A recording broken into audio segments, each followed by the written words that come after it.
I would like to remind members of the public that the Commission does not tolerate any disruption or outbursts of any kind. Please silence your mobile devices that may sound off during these proceedings. And when speaking before the Commission, if you care to, do state your name for the record. I'll take roll at this time. Commission President Hillis. Here. Commission Vice President Melgar. Here. Commissioner Fong. Here. Commissioner Johnson. Here. Commissioner Koppel. Here. Commissioner Moore. Here. And Commissioner Richards. Here. First on your agenda is consideration of items proposed for continuance, items 1A and B for case numbers 2011.1356 TZU and 2018-004477 PCA for the Central Soma Plan Code, Planning Code, Administrative Code, and Zoning Map amendments, as well as the Central Soma Housing Sustainability District Planning Code and Business and Tax Regulations Code amendments are proposed for continuance to September 13th, 2018. Item 2, case number 2018-006562 CUA at 50 Quint Street, conditional use authorization has been withdrawn. I have no other items proposed for continuance, and I have no speaker cards. All right, thank you, Jonas. Is there any public comment on the items being proposed for continuance? Ms. Ram. For the Central Soma to get postponed past September 13th. We need a little more time, and we need to have a more, a session of the commission that is going to have more room for more discussion. So that's my only request for vis-a-vis the continuous. I don't have any issue with the continuation, but we would like to continue to a later date. All right, thank you very much. Mr. Gladstone. Brett Gladstone regarding 701 Hampshire. I sent an email to the commission secretary and the planner and you, commissioners, about a continuance until October 25. And the reasons, first of all, I represent the owners, Christina and Mark. Reasons are that we have an email sent to the planner and sent to you from one of the tenants, Yukako, who asked more time to be able to conclude negotiations with our client. The other tenant, Linda, has been represented by Casa Justa, and Casa Justa has recently told her that they need the assistance of an attorney to finalize the discussion and have referred her to one. And we, of course, encourage her to have one and continue the discussions. Let's talk about the pros and cons of a continuance. So the pros are we have 2 new units coming with 2 ADUs. We have 2 small units becoming family sized through a half floor, 4th floor addition. We have a seismic upgrade, washers and dryers going into all the units for the first time, and dangerous conditions, et cetera, being alleviated through all the work. Mr. Gladstone, and so let me just clarify. This is not on, I don't want to, I think we're going to hear this item. It's not on our continuance calendar. So let's pause any discussion of 701, and then we'll hear it. I'm just sorry it didn't get on your calendar. No, it's on our calendar. It is on our calendar. I mean, get on the continuance request. Yeah, so the plan is to hear that item. Okay. It's not on our. Thank you.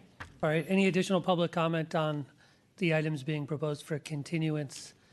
Seeing none, we'll close public comment. Commissioner Richards? I guess. Question I have on the request for the Central Soma to a later date. How many of the 40-odd things we're going to be hearing that are changes from what we've already voted on substantial, and how many are just technical changes? Most of them are technical. Most of them are technical changes, Commissioner. I don't have the list in front of me, but there is a handful of concepts, if you will, policies that or changes that you have not discussed before. It's not certainly it's not the majority of the changes that the supervisor has made. So we would recommend that you hear it next week. Are the concepts things that we've talked about conceptually in other areas? No, there's a handful that you have not talked about, and they're not major policy changes. They're simply, for example, there's change with respect to one of the uses of the funds in the public benefit to create a new line item related to PDR. I mean, it's that level of stuff. There aren't any. I would argue there's not major policy direction changes. There certainly aren't changes to heights or densities or anything of that sort. Okay. Commissioner Moore.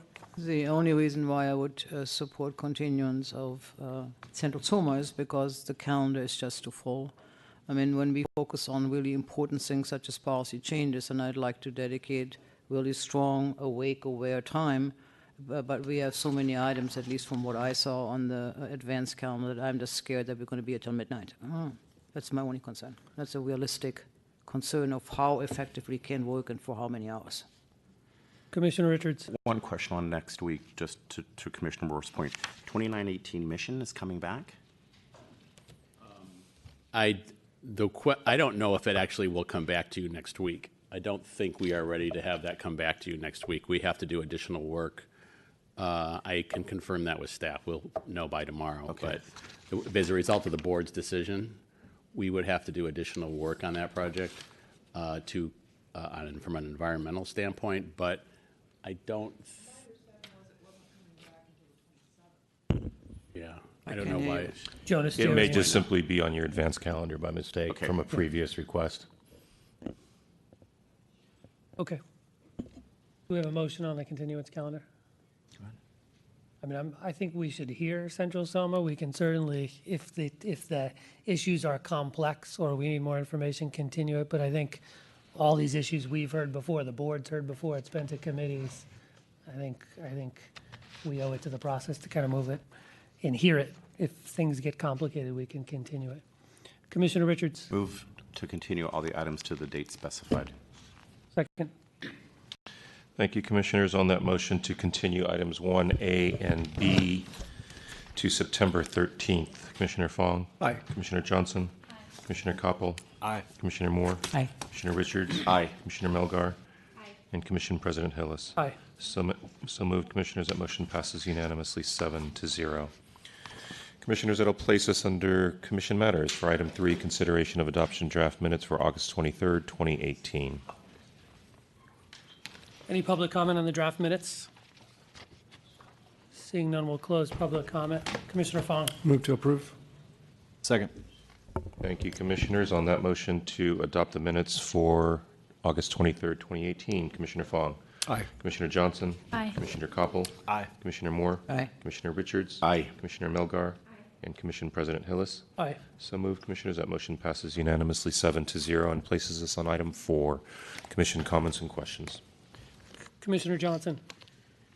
So this week there was a really interesting article in the New York Times called "Hard Lessons Thanks to Amazon Breathe New Life into Retail Stores." I know that retail is something that our commission has discussed a lot about, trying to figure out what the future of retail is. A couple of key quotes from that article: "As store closings set records last year, no class of retailer was spared.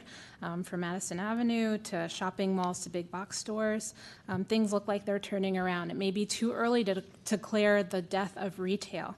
Americans have actually started shopping more in stores.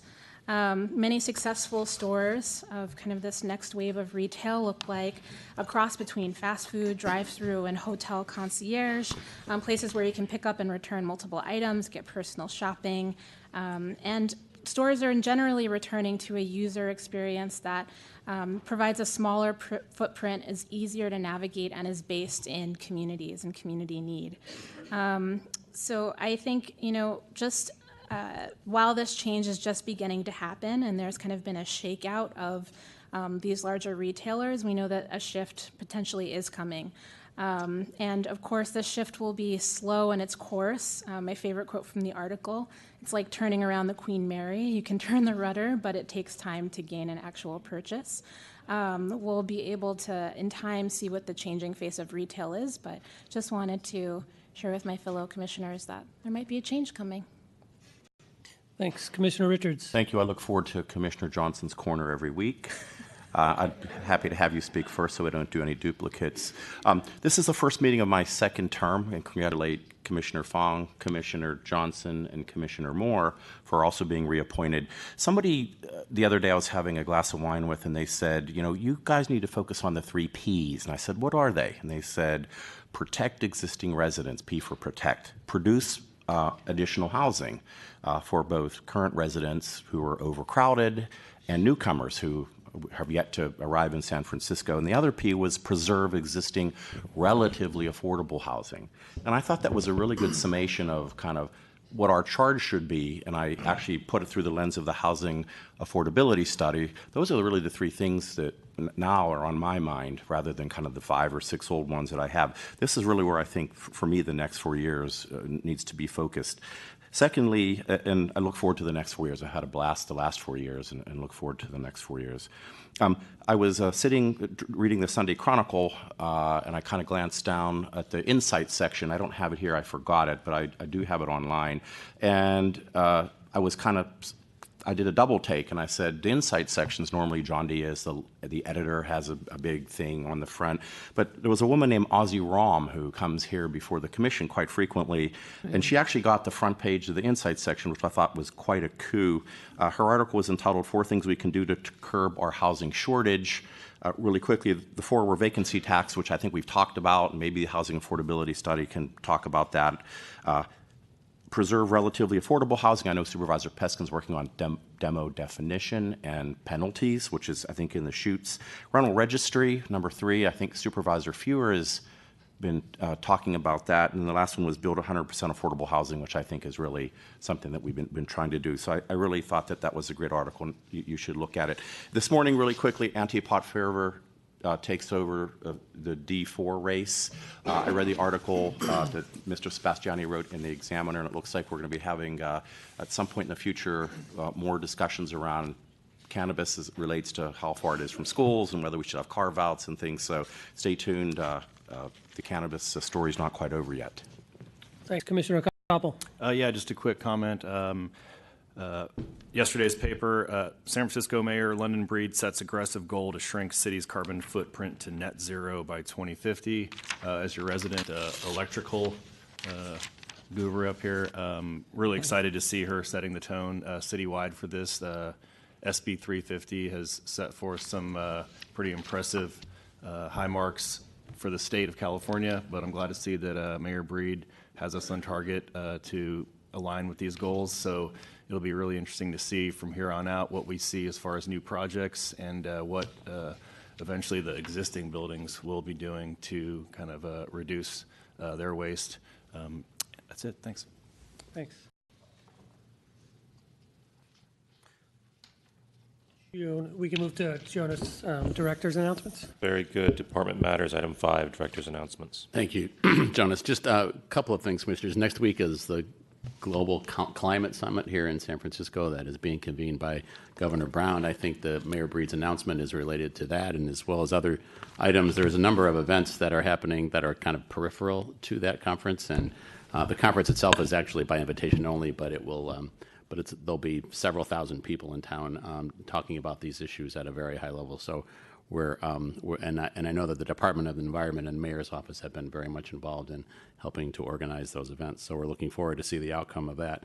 Secondly, Commissioner Richards, it's funny that you mentioned those 3 Ps, if you will. You may recall that last year, as a result of the last Plan Bay area, the MTC and ABAG staffs convened a regional working group on housing, and it's called CASA. It does not, by the way, that doesn't stand for anything. That's just the name of the group. And those are the 3 terms that they've used as the basis for their discussions, as the goals of that effort, which were to protect existing residents, preserve existing affordable housing, and produce housing. So that's exactly the same mantra they're using in their work regionally. And the results of that work are coming out, I think, later this fall. And I was going to talk to President Hillis about scheduling a hearing on it, because I think it would be really important for the Commission to hear the results and the recommendations from that regional group. Agree. That'd be great. Thank you. There's nothing further, Commissioners. Item 6, review of past events at the Board of Supervisors. There was no Board of Appeals meeting yesterday, and there was no Historic Preservation Commission hearing yesterday. Good afternoon, Commissioners. The board is back in session. And they started off by finishing off some unfinished business. The rezoning for the properties on 19th Avenue between Cantara and Rivera, the hours of operation for limited non-conforming uses to be extended until midnight, which you sponsored, prohibiting cannabis retail and medical cannabis dispensaries in Chinatown, and the accessory dwelling unit in lieu fee for street trees, sponsored by Supervisor Tang, all passed their second read. Allowing massage establishments in the Union Street Neighborhood Commercial District, sponsored by Supervisor Stephanie, passed its first read, as did the affordable housing projects on undeveloped lots in the SALI districts, sponsored by Supervisor Kim. There were 3 hearings scheduled this Tuesday. The appeal of the final environmental impact report for Central Soma, that was continued to next week, September 11th. And the appeal for the conditional use authorization for 143 Corbett Avenue was continued till October 2nd. Lastly, the board did hear the appeal for the final mitigated negative declaration for the proposed Alcatraz Ferry Embarkment Project. Under the proposed project, the National Park Service would enter into a long-term agreement with the Port Commission to make improvements to the existing Alcatraz Ferry Embarkment site at Piers 31.5. The improvements would allow for the berthing of up to 3 ferry boats at a time, which would accommodate interpretive bay cruises and ferry service to Fort Baker, located in the Golden Gate National Recreation Area, approximately 2 miles from Sausalito. The ferry service would begin in 2023 and run on weekends only. The City of Sausalito appealed the neg deck because of potential impacts on transportation and public safety within Sausalito. However, as Sausalito's lobbyist stated during the hearing, the changes to the project agreement that were approved by the Port Commission have addressed Sausalito's concerns.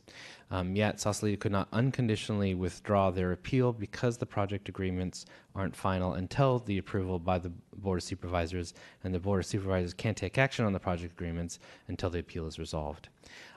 There were no speakers in support of the appeal.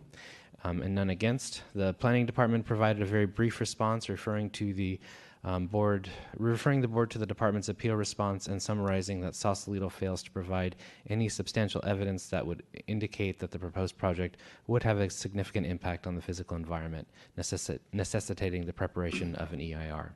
Supervisor Peskin then immediately presented a motion to uphold the final mitigated negative declaration, which was unanimously approved.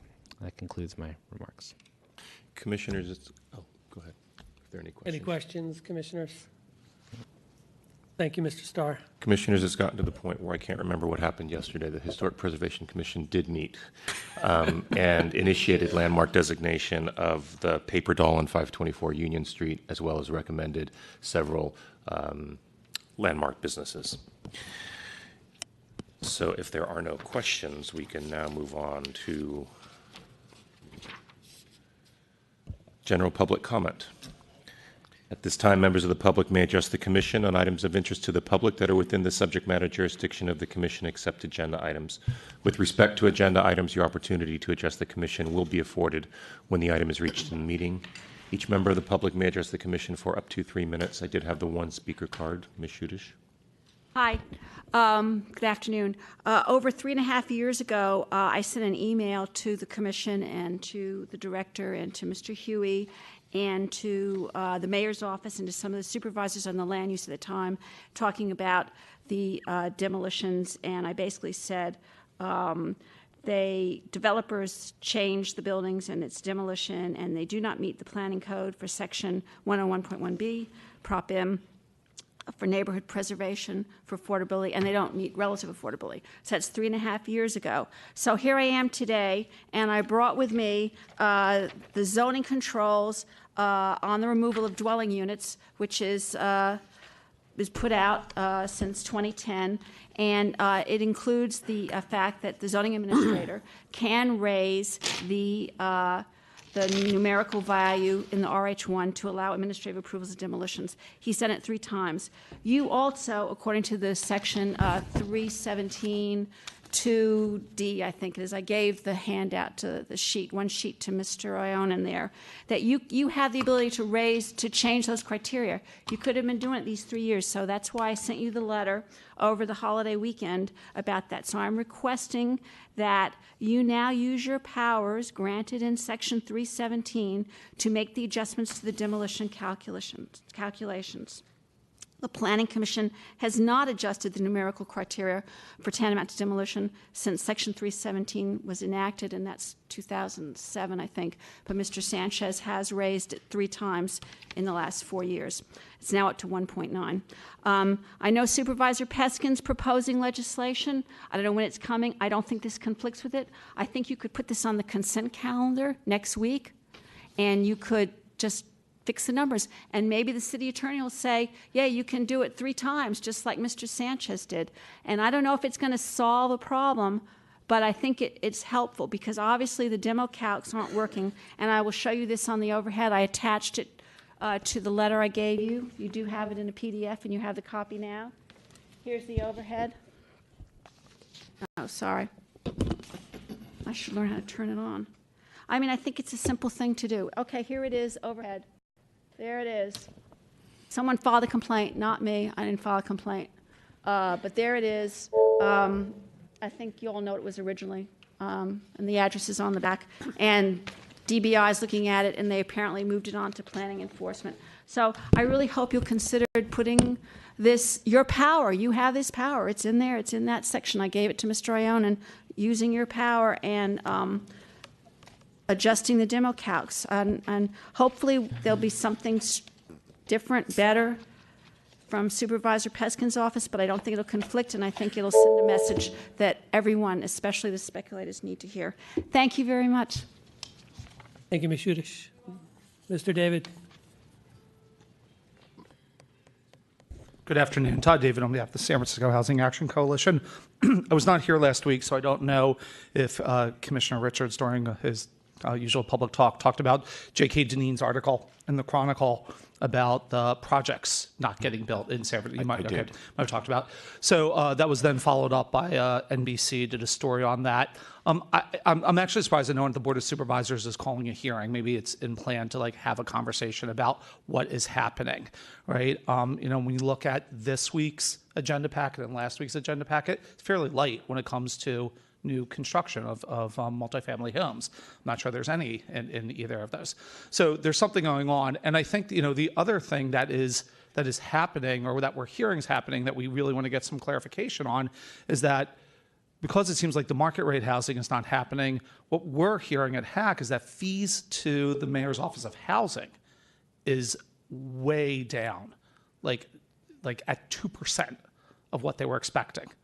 I've now heard this from multiple of members of mine saying that 100% affordable housing projects are not moving forward because the Mayor's Office of Housing does not have the funding to do that. So as you know, we've said in the past, and you know, we continue to say, right, these things all work together, right? We need the market rate helps to fund the affordable, and if we're having problems. So I'm hoping that maybe we could have a conversation here to find out what is happening, right? Is it land cost that's causing this? Is it construction cost? Is it both? Is it just kind of what is happening, and what are some adjustments maybe that we can propose to kind of get this moving again? Thank you. Great, thank you. Oh, I'm sorry, I have a minute left. I don't know if anyone talked about the housing bills in Sacramento that made it through, that are now on the governor's desk. So we had a handful of significant ones for housing. David Chu's BART TOD legislation made it through, and it's waiting for the governor's signature. Senator Wiener's SB 828. That would take a look at how we calculate RENA numbers. That also made it through, and it's waiting for a signature.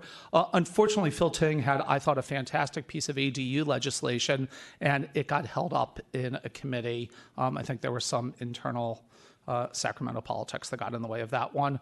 But anyway, those are a couple of significant bills that will have, I think, a positive effect on housing. Thank you. Mr. David. Any additional general public comment? Seeing none, we can move to the regular calendar. Very good, Commissioners. Items. Oh, sorry. Commissioner Richards, my apologies. I had questions. Two things. Ms. Shudish raises some interesting points around the demo calcs. I've been kind of waiting for Supervisor Peskin to get something out there rather than saying, hey, let's do an analysis around if we change that, what would it do to workload, and how many more, you know, would fall through the net. Maybe if staff can work with Supervisor Peskin's office to get an idea of where we are on that, that would be great before we embark on any kind of additional look at the demo calcs. The interesting one about this one is 1369 Sanchez, which Ms. Shudish put up, was a DR, and one that, you know, came through this commission, and we actually looked very closely at this, and we took DR and made some changes to it. It would be really kind of ballsy for somebody to try to demolish this without having a proper permit. And I understand that DBI already slapped exceeds work on the project. I can't wait to see if it actually is a demolition, but that would be kind of astounding that such a high-profile project flouts the law even after we see it. Thanks. Commissioner Fong. Thank you. Just following up on the last public comment about J.K. Deneen's article, and I know we've talked about this before, but I still think there is a need for us to take a look at the projects that have been entitled, whether they're 10 years ago or 2 months ago, and really look at the matrix and analyze them. Obviously, I think we all know that the high construction cost is the primary reason. But when was that land purchased? Was it at a super high point where it made it unbuildable to begin with? What point did Prop C take an effect on some of these, if not all of these? I don't know. Looking at some other factors that may have slowed them up to some degree or taken them off the buildable list. And I think there might be some truths to that in taking a look at those. But I'd like to, if we could, add that to the calendar and analyze those. Yeah, I think that would be great. Director Ramsey. Yeah, I was just going to say, I mean, I think I'd be happy to do that. We've been, I will talk to the Office of Economic and Workforce Development because they're actually looking at this in a little more detail and actually talking to project sponsors who have had projects approved and are not moving forward to understand what the specific reasons are. So I'll talk to them and see what their timing is, but hopefully we should be able to have something here within a couple of months and have a hearing and some more information about it. Thank you. And could you also give us an update at perhaps next week about the department's efforts on demo? Because I know we had that hearing with DBI and, we were looking to sync our definitions. Right. And so I know Supervisor Peskin's got an effort, but it'd be good to just get an update on where Sure. all this stands. Sure. Commissioner Melgar. Thank you. I also would echo the request for having that Commissioner Fong. I just want to note that, after reading that article, I've got to say it bothered me that the analysis was, the greedy workers, and the community benefits because, from where I sit, there's been a tremendous amount of speculation in land in San Francisco. And, that we don't blame that. We don't blame the, people pay too much for the land. And so I do want to get to the bottom of what is driving this. And I also want to add that in terms of the in lieu fees going into the Mayor's Office of Housing and the Affordable Housing Fund, those are supposed to be mitigation fees. They're tagged, we do a Nexus study to tag it for mitigating the effects of new development. So it's supposed to be, in concept, a replacement of the harm, not, something to create more new affordable housing, which we desperately need. So, I know that in this commission we've talked before about the need for more consistent, sustainable, predictable source of funding for affordable housing that is not subject to the countercyclical, effects of the market. And, I know my commissioners have made some suggestions, which I think we should explore everything, of course. But, I think here we are at the other end of the cycle and looking at, drying up funds. I think that we have a new mayor who is very committed to affordable housing production, and I look forward to policy, advances that create such a fund. Thanks. Commissioner Richards. Yeah, I want to echo Commissioner Melgar's comment. I think one of the columns in why something isn't getting built is there could be a column that they never intended to get it built. They wanted to actually sell the entitlement, and they never had sought financing, never got a forward contract from a construction on materials or labor. So I really want to take a look at that because I know personally developers have told me there are projects that they're aware of that never never intended to build. They intended to be resold. I only liken that to my investing in a company that's going to create jobs for the community, and then I lose all my money, and then I'm going to cry that I should be getting something back because I speculated on it. It's and it's an investment vehicle. Unfortunately, has public policy ramifications in that housing isn't going to get built. But let's also take a look at that, and let's be honest with each other. Commissioners, if there's nothing further, we can move on to your regular calendar. Item 7, case number 2018-004644 CUA at 619 Divisadero Street. This is a conditional use authorization.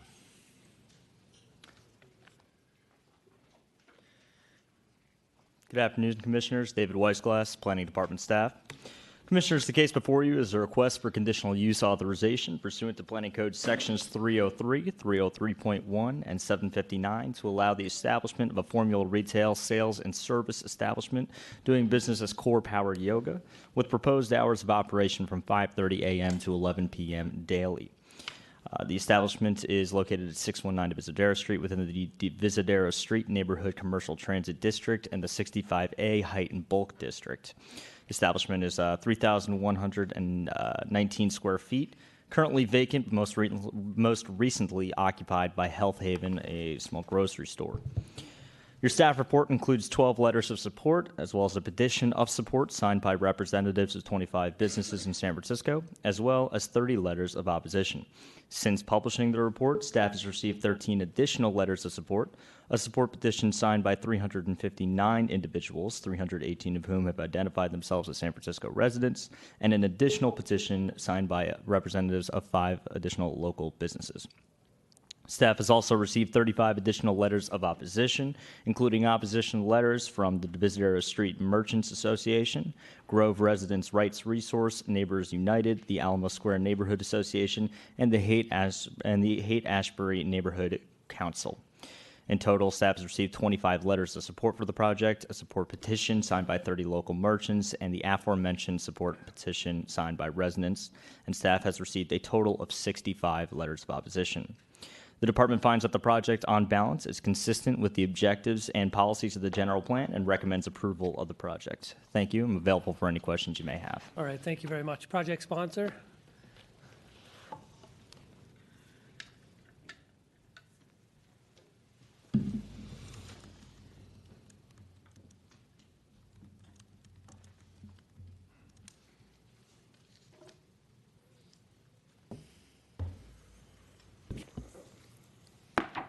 Good afternoon. Welcome. Thank you. Good to be in front of you today.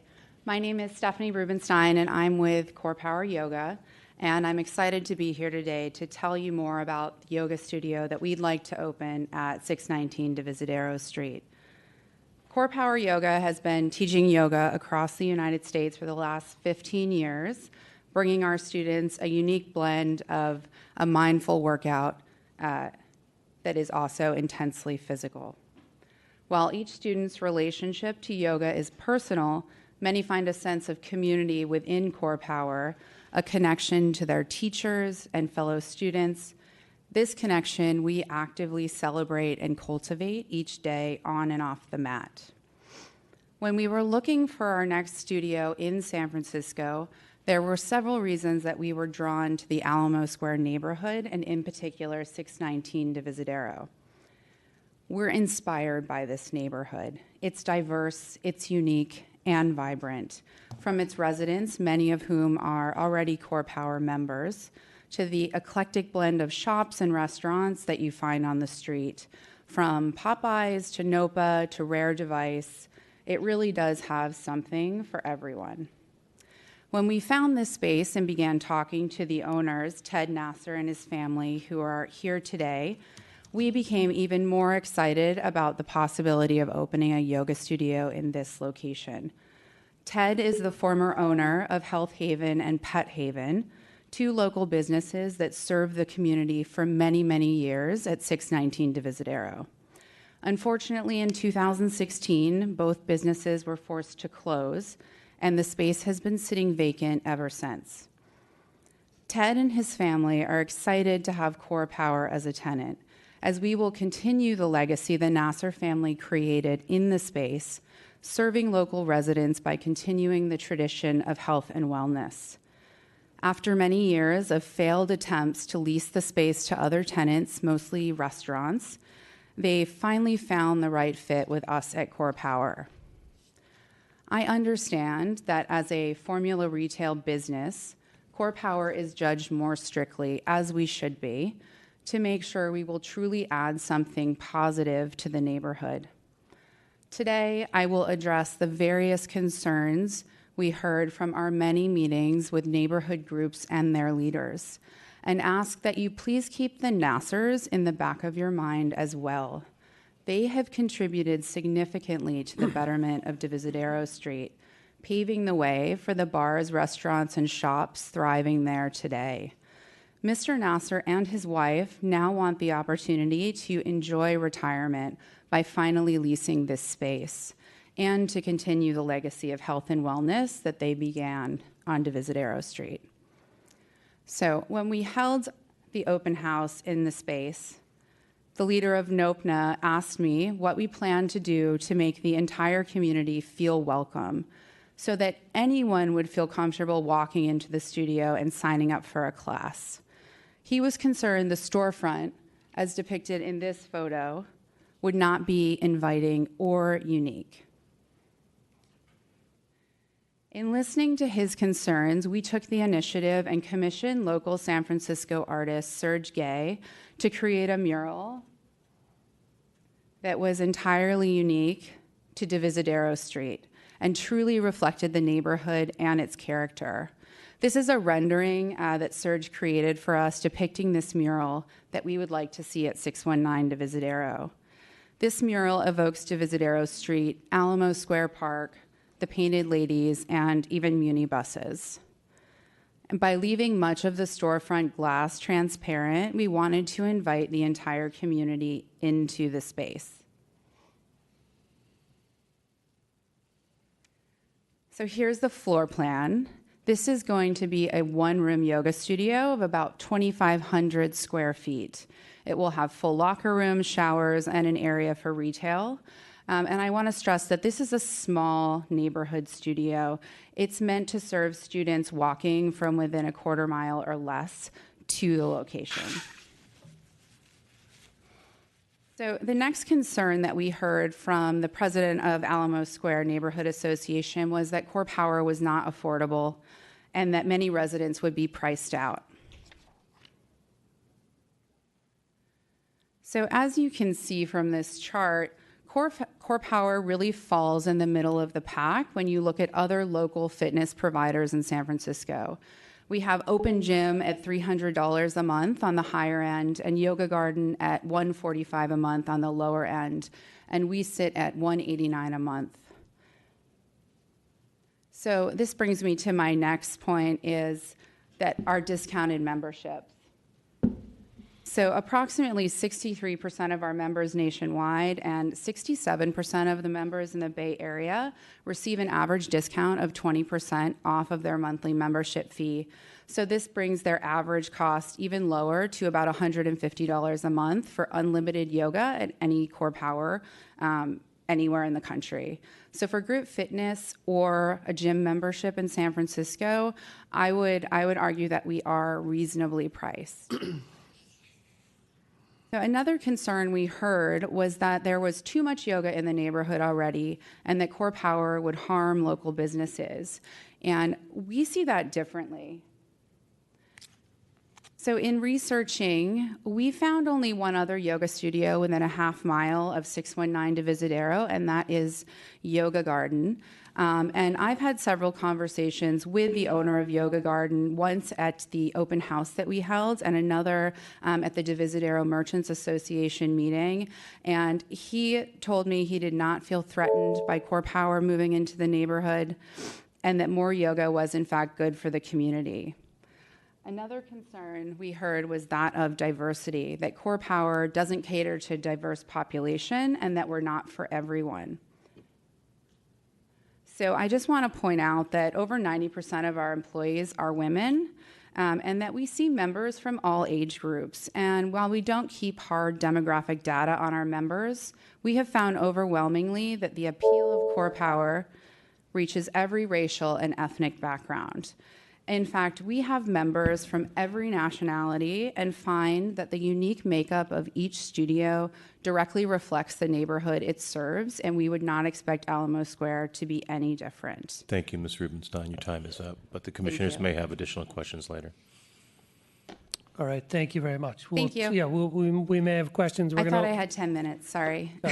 We're going to do 7 minutes on the presentation and 2 minutes for public comment. Okay. But again, we may have questions. Okay, so we thank you. appreciate it. So we'll open it up now for public comment. I've got a number of speaker cards. If I call your name, please line up on the screen side of the room. Rima Shami, Mariel Mendoza, Neda Jada, Joe Jada, Rhonda Nasser, Tess Wellborn, and Scott Brauman. If your name's So been if called, your name's been called, you can come up and speak in any order.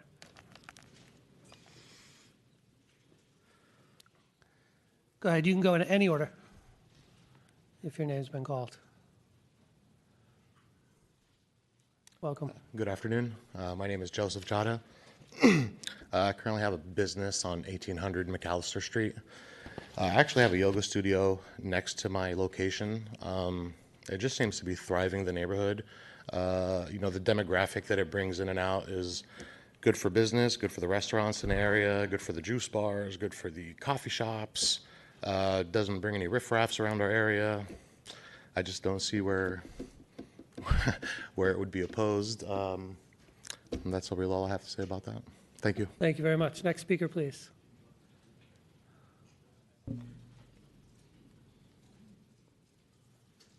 Good afternoon, Commissioners. Tess Wellborn, a member of Affordable Diviz. You notice that half a dozen neighborhood associations oppose this application. We believe that this chain business is not needed and is not wanted in the Divisadero corridor. They have another location just a mile away, and while they have a large number of signatures, those signatures are of people who live all over San Francisco and are not walking a quarter of a mile to this Divisadero location. So please do not support this. Thank you, Ms. Wellborn. Next speaker, please.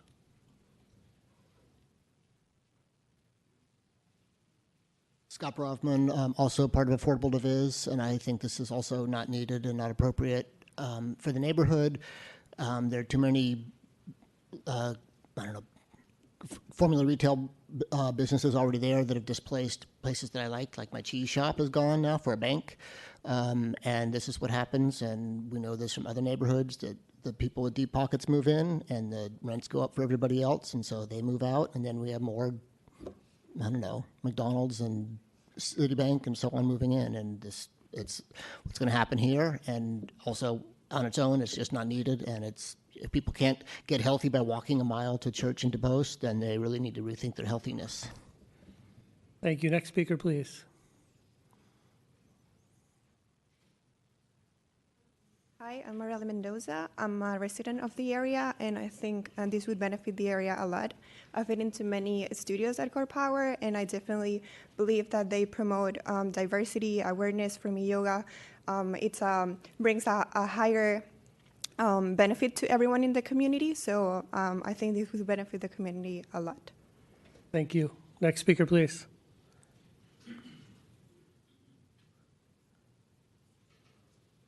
Hi, my name is Nita, and I'm here in support of Core Power. I own a business on McAllister, and I also have a work in San Francisco, and Core Power is a great thing to bring to the community, I think. No harm to the neighborhood even. Thank you. Thank you. Next speaker, please.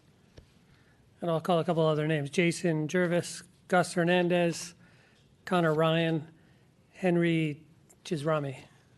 Go ahead. Hi, my name is Rima Shami. I'm actually the daughter of Ted Nasser. My father missed all my plays, musicals, sports activities. He devoted his life to the neighborhood that we were in. And I lived with an autoimmune disease since I was 16 years old, and my brother does as well since he was 17. So my parents truly understand the meaning of health and wanting to contribute something positive to a community, because it takes a community to raise a child. He devoted his life to running the business that he was actually pushed out of because a stronger, more competitive business pushed him out and forced him into early retirement. It's unfortunate that most people don't even understand or heard the true story that happened to my father and my uncles, who actually worked and devoted their lives to this community. They've lived without an income for 3 years. The people that actually voted against it probably never even heard Ted Nasser's story. He's been written in numerous articles, neighborhood articles, newspapers that have talked about what he's done, and so many people loved him. I would go as a child, and the whole community loved him, supported him, and I truly believe it's unfortunate that the people that are voting against Core Studio to come in and contribute and carry on the legacy that my father brought to the neighborhood did not hear the story. did not vote correctly because they were not told the whole story. And it's just really sad that we are in this position that we're in today. And I want people to know that many lives are affected because people just don't think it's a good idea. Thank you. Thank you very much. Next speaker, please.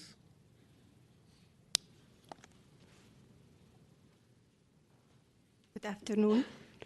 My name is Randa Nazir. Talal Nazir is my husband. I am one of the owners of Health Haven. Our business has been vacant for the last 2.5 years, and we have, during this time, no steady income.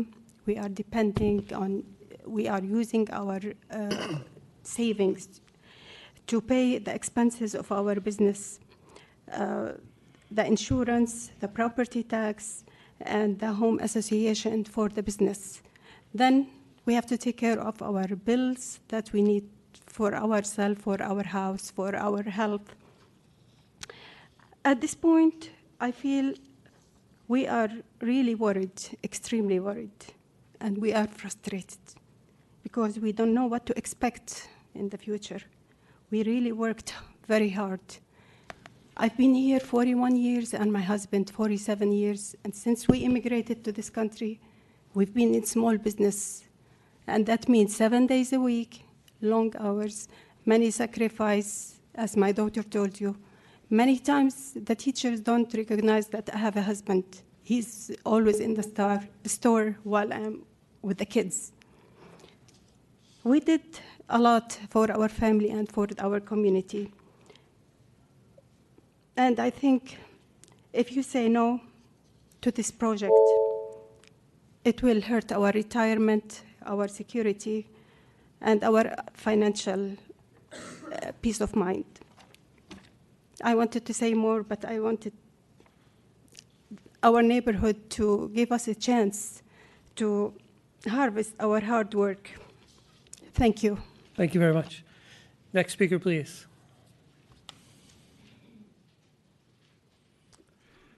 Good afternoon, Commissioners. Gus Hernandez. I'm a resident of the neighborhood, and I oppose Core Power Yoga. I'm also the president of the Alamo Square Neighborhood Association, and we wrote a letter to not support this location. I believe you have a copy of our letter. I'll put it up here. So this was a difficult decision for us because it's true, we do like the Nasser family, and we don't like having to come up here and oppose this proposal, but we have to look at the bigger picture, and that's the entire neighborhood. So you see, Core Power Yoga was approved at DeBosen Church by this commission earlier this year, and they plan to open, and now they're opening another location less than a mile away. There are other yoga services. I believe you got a letter from Yoga Garden in opposition, as well as from Betty Roy that just came in. But even the Center SF offers yoga services.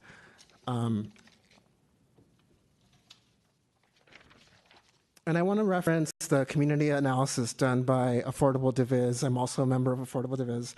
And the real question here is this formula retail use necessary or desirable?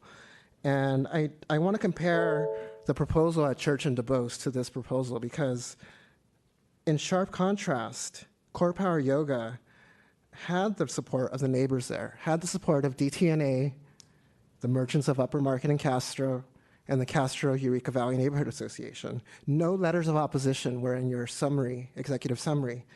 Now, in contrast, we have Alamo Square Neighborhood Association, Affordable Diviz, Hank, Grove Residents' Rights, and Neighbors United in opposition. The community has spoken. Please oppose this project. Thank you. Next speaker, please. Good afternoon. My name is Connor Ryan, and I'm a member of Neighbors United, and I'm in opposition to Core Yoga being in the neighborhood. And the reason is not because of yoga, and I'm sorry about the situation with the Nasser family, but when you bring in a chain, whatever it is, it's going to put an upward pressure on all the other retail rents. And this eventually will hollow out the neighborhood. They'll drive out small businesses, discourage small businesses in the neighborhood, and it will create a situation very much like what's going on in Brooklyn, where they gentrify the neighborhood, and all these small businesses cannot survive. So you have chains, and then you have all these empty storefronts. And if we really want to retain diversity in the neighborhood, in the community, we really need to put a check on large big box or chain businesses. And so for that reason, I would urge you to oppose this business. Thank you very much. Thank Next you. speaker, please.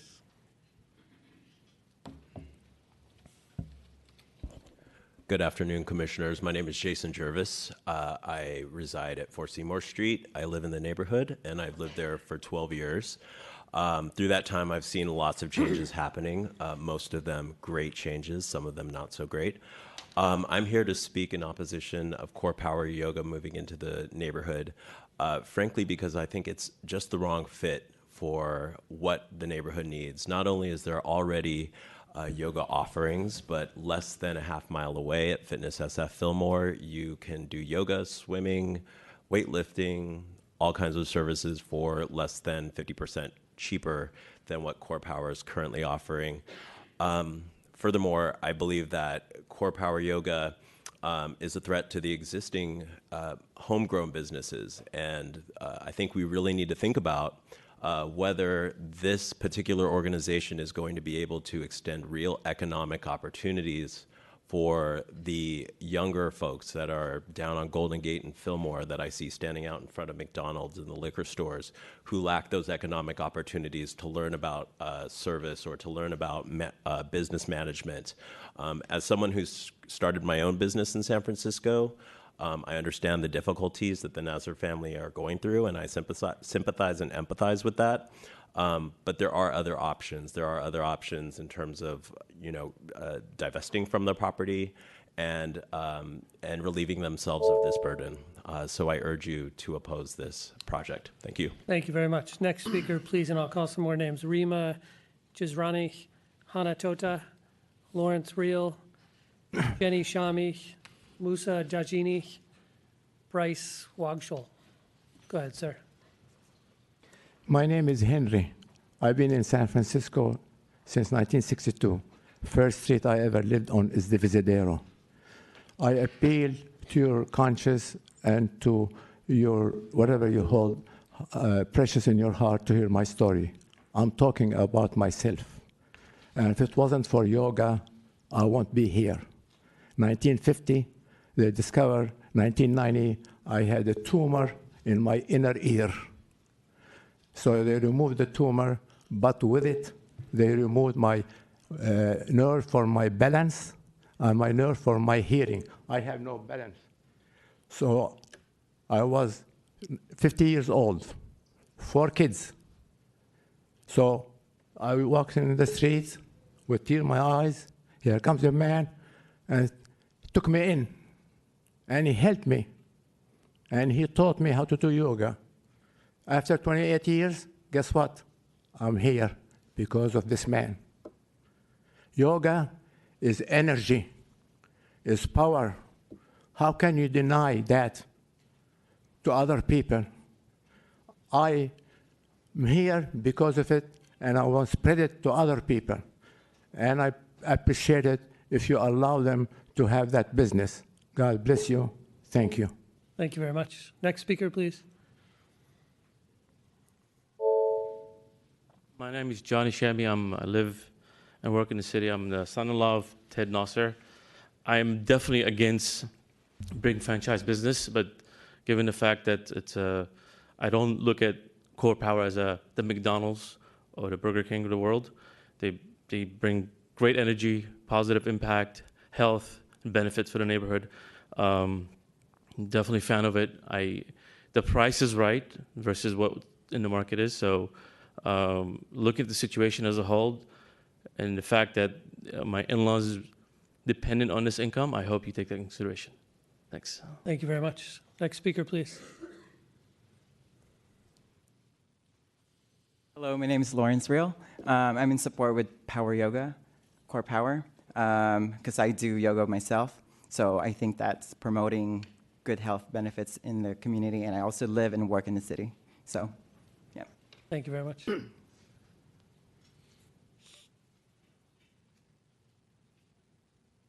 My name is Antonio. I wanted to say that I support Core Yoga. There are not a lot of places that offer that kind of stuff to do at that time in the evening, so that's a great thing to offer the community, and it's needed. And it's something that I think can touch lives. Thank you. Thank you. Next speaker, please.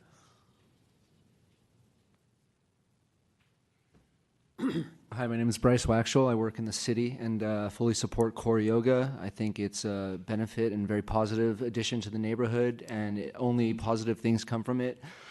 Exercise is a very important thing to anyone's regimen, and I don't see any downfalls in terms of big brands like McDonald's coming into the neighborhood. This is a much different type of organization. Thank you.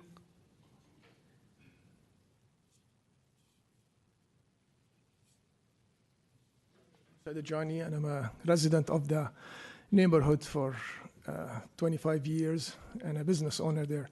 And I think the Power Core Yoga is a great addition to the neighborhood, and it will complement all the other businesses, the restaurants, the bars, and all the stuff. So I'm in big support of it. Great, thank you very much. Next speaker, please.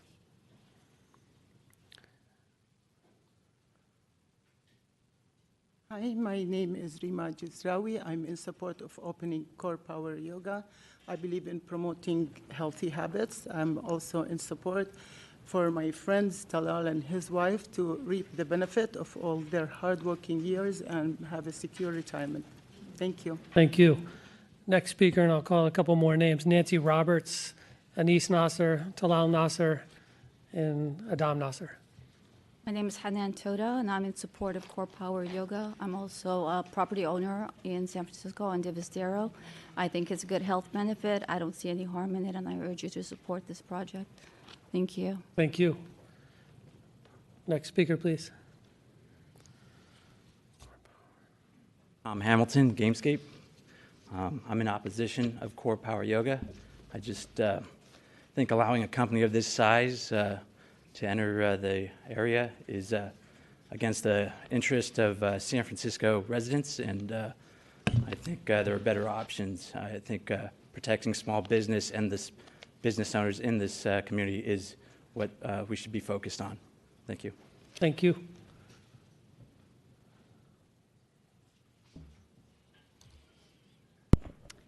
Hi, my name is Nancy Roberts. I used to live in the neighborhood on Fallon Central. I continue to work in San Francisco. I've seen the neighborhood change a lot over the last 20 years, since going to school at San Francisco State to now commuting into San Francisco, working here in the city. And I've seen the neighborhood shift from what it was in the early 90s to what it is now, today. I feel that the Nasser story speaks volumes in that he was pushed out by a larger business that took over the neighborhood and competed with his business, and now he's willing to work with Core Power Yoga. And as a practitioner of yoga myself, I think that commuting into the neighborhood and having that available resource would be fantastic. I'm in support of Core Power Yoga moving into the neighborhood. Thank you very much. Next speaker, please. My name is Anis Nasser. I'm a resident and native of San Francisco, and Ted is my uncle, and I know the area very well. And I think that my uncle is fully aware of the fact that this business is a formula retail business, but at the same time, it's not a Starbucks where you're getting high fructose, unhealthy processed foods, or a Subway. It's a health-related business that, in my opinion, is not detrimental or has a negative impact on the area. And for those who are complaining about the price, I mean, I can walk into Buy-Right and pay $10 for a half pint of hummus, and no one is telling me that that's too high or too low. It's a decision based on if people are interested in spending money on health. So I support this project 100%. Thank you. Thank you very much. Next speaker, please. Good afternoon. My name is Edhem Nasser. I'm a former business owner, a half a block down from the proposed location, and still current property owner. And I think Core Yoga would be good for the neighborhood. I support it. Thank you very much. Next speaker.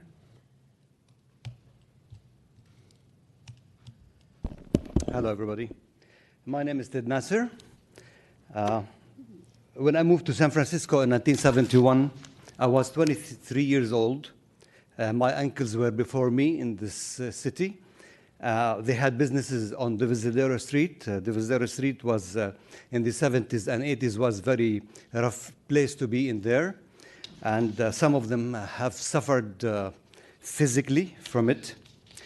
Throughout my living in the city for 47 years, I have had continuously work in order to survive in spite of a traumatic experience.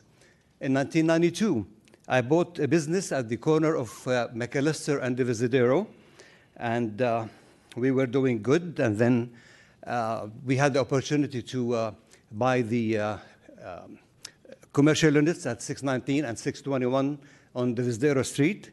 I was picked by the landlord out of 7 other people because I told them I want to open a health food store. From that moment on, my concern is to help change that neighborhood, and I think I have played some part in changing that neighborhood to what it is right now. We stayed doing good till the year 2013, when one of the good respected businesses opened. They have a good reputation and good service. They have really affected our business big time. I have partners, 2 partners in this business, 3 families. We used to live out of this business. And we found out we can't sell that business because nobody wants to compete with Buy Right. So we decided to rent that place. You take 10 more seconds, Mr. Nasser. I was planning to rent that place. We could not really rent it because they don't want to compete with Buy Right. Other people came in, the Japanese people, they tried to build a chocolate factory. We have met some opposition from the homeowner association. Some of them, they were so picky. The Japanese people, they have to change their plans very, very, very often. And we found out through our lawyer, when he read the bylaws of the association building, he found out that some members are acting beyond their authority. And when he explained that to them, they approved, but it was kind of too late. The Japanese people were kind of scared. So we wait for other people to come in. All right. One more sentence, maybe. All right, we may have questions for you, but your time's up. Thank you. Okay, thank you. All right, any additional public comment on this item?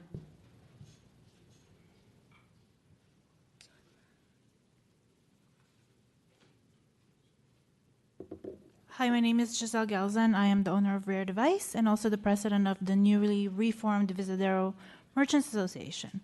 The Merchants Association voted no to not support Core Power Yoga for the following reasons. First, because Divisadero is a unique corridor.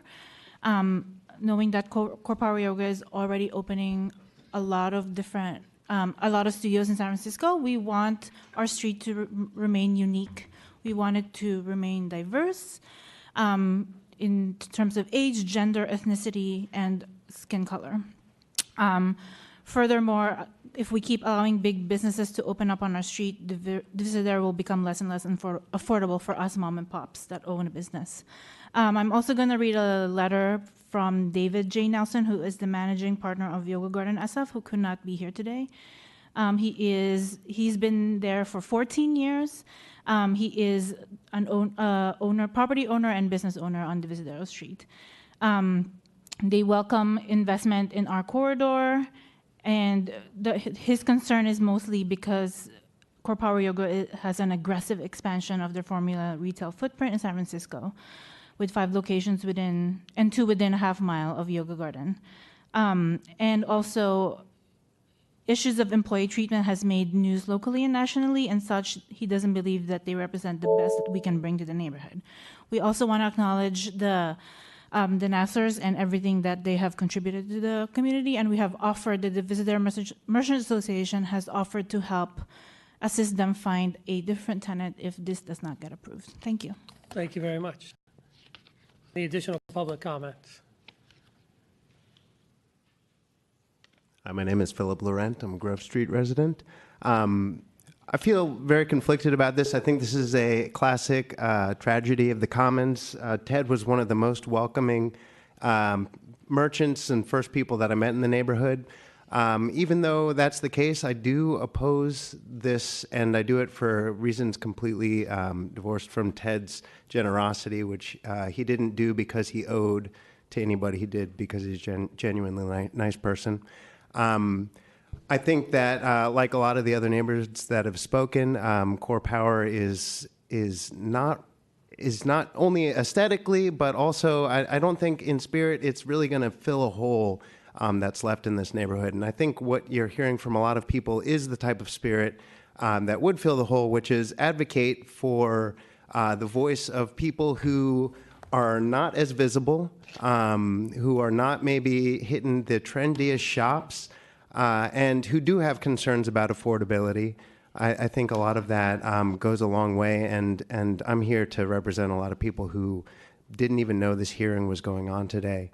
As a preschool teacher and generally somebody who stands by the ethos of looking out for our neighbors and the character of our neighborhood. I think little steps along the way that we can take to preserve that are really where the battle is going to be fought. This may actually be one of the last dominoes to fall. At this point, the neighborhood has changed so much. But I think these small shows of, hey, people standing up and saying this is not the direction that we want our neighborhood to go, are really significant, even if they do seem surface level to people who are in support of them. So, that's all I have to say. Thank you. All right, thank you. Next speaker, please. My name is Charles Dupany. I am a board member of my neighborhood association. I am also a neighbor. Now, no one is against yoga. We are definitely in support of yoga. No one is also against new businesses that are coming in. What we're against is a formula retail, like Core Power Yoga, in which I oppose, unfortunately. Now, I concur with the rest of the speakers that we support the Nassas, and of course of what they did and supporting the community. We, of course, supported them, hence why they lasted 20 years or so. However, my reasoning for opposing this project are there is another location that is proposed at the Beauce Triangle. There's also the price point of which I do not believe will be very inclusive. I believe this will be a situation where members can go to all those other locations, and it's not a daily business that will support the daily needs of our residents.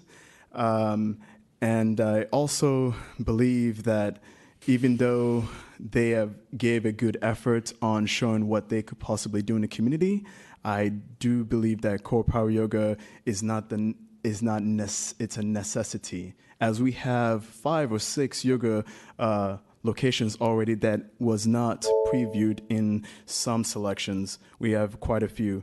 Unfortunately, I have to be on the other side, but we plan to still support the Nassas, whatever the decision, but we hope that you can listen to the decision that was did by a polling through North of Panhandle Neighborhood Association, a polling that was did by the Visitor Merchant Association, and also through ASNA, Alamo Square Neighborhood Association. And whichever the decision was, we were going to either support or not support. And from those polling through those 3 neighborhood associations, was opposed. Thank you. Thank you very much.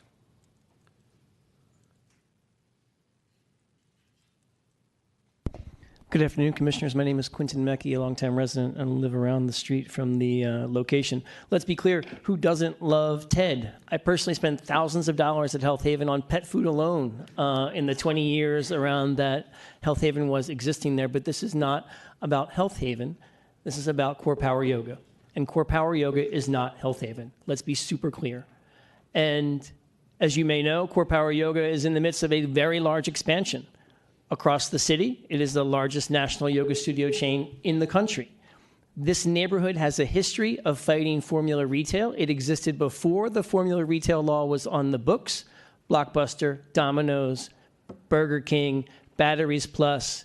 So we really want to preserve the integrity of this neighborhood. We can do better than Core Power Yoga.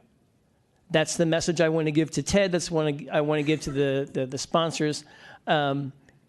We don't need formula retail. And very specifically, if you make a choice to allow this conditional use or to grant this permit today, the question for you as a commission is, are we actually pushing the rapid change that's happening along the Divisadero corridor forward at a faster pace, or are we pausing to consciously make distinct changes that actually support local business? We would certainly argue on the latter, that is the North of Panhandle Neighborhood Association, Alamo Square Neighborhood, Divisadero Merchants, the 2 yoga studios. We simply can do better than this as an option. And namely, the message that it would send if you grant this conditional use permit is for landlords who have tenants now and their leases come up. Core Power said at a public meeting that they would do $1 million of renovation to the space. Name me a local business that can put $1 million into renovating a local space. They can't. Let's support local businesses. Let's keep the Divisadero corridor. Let's also support TED at the same time. But I ask you to say no to Core Power Yoga. Thanks. Any additional public comment on this item? Seeing none, we'll close public comment. Commissioner Fong. Thank you. I'm going to say yes to Core Power Yoga for a couple of reasons. And picking up on Commissioner Johnson's earlier report about a article about formula or retail, that is, and hopefully it's making a comeback. But at the moment, it's very difficult to lease space to a full just retail store. People want experiences. People want service. I happen to be a Core Power Yoga member. Try to practice at least once a week. I also have a membership to Yoga Tree in another place. So yoga is kind of a thing where sometimes you want a gritty experience. Sometimes you want an ultra clean experience. The Core Power Yoga is a very clean experience.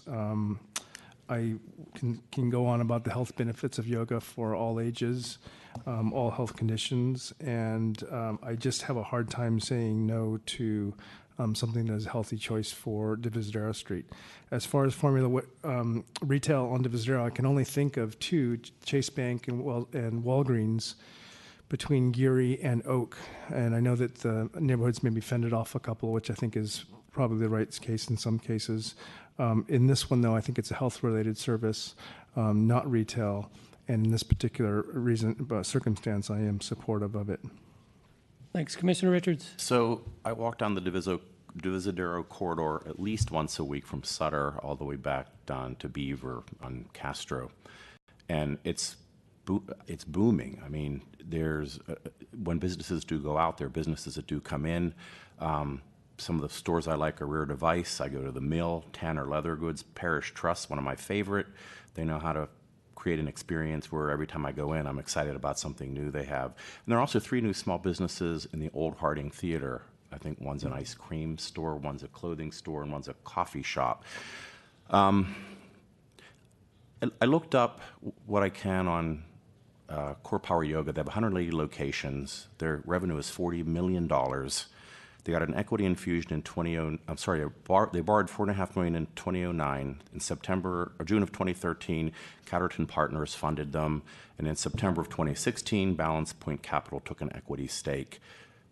This is a big corporation. It's a limited liability company, but it's a big corporation, and this is what I really think Prop G back in 2009 was all about, raising these issues as to who do you want in your neighborhood doing retail. If this were like San Francisco Soup Company or a local chain that just, is not 11 locations but 20 or maybe 30, and didn't have equity infusions in it, like we had Blue Bottle, which had 125 million equity infusion by Nestle, I could make the distinction. I'm having a hard time on this one. I don't differentiate this between Blue Bottle, between the Noe Valley Healthy Paws, and some of the other ones that we have. So after hearing the public testimony, I'm not supportive of this application. Commissioner Johnson. Thanks. So as I think some members of the public shared, I'm really torn on this particular case. I can see the merits from both sides of the community on this issue. I think on the one hand, I live in a neighborhood adjacent to Western Addition, in the beginning of the Inner Richmond, and I've lived there for almost 10 years and have seen the change and transition of the neighborhood and feel the pressures that the community feels as, Chase Bank is moved in, the Harding, which was a cultural resource, changed. And at the same time, I feel the pressure of business owners in that community and small business owners who are fighting to stay in the neighborhood or fighting to provide services to the neighborhood. And I think the Nassers are trying to be intentional about the tenant that they bring into the community. And I do believe that, they think that this would be a good service, and I commend them for that. Just a couple of pieces of advice, I think, or just some thoughts. I think it's clear that regardless of, there was work, you did do outreach to the community. I'm speaking now to the project sponsors, but it's clear there wasn't enough outreach done to the community, or there wasn't, it's unfortunate that we're in this situation where so many people oppose you, because we did have you come before us with no opposition in a neighborhood very close by.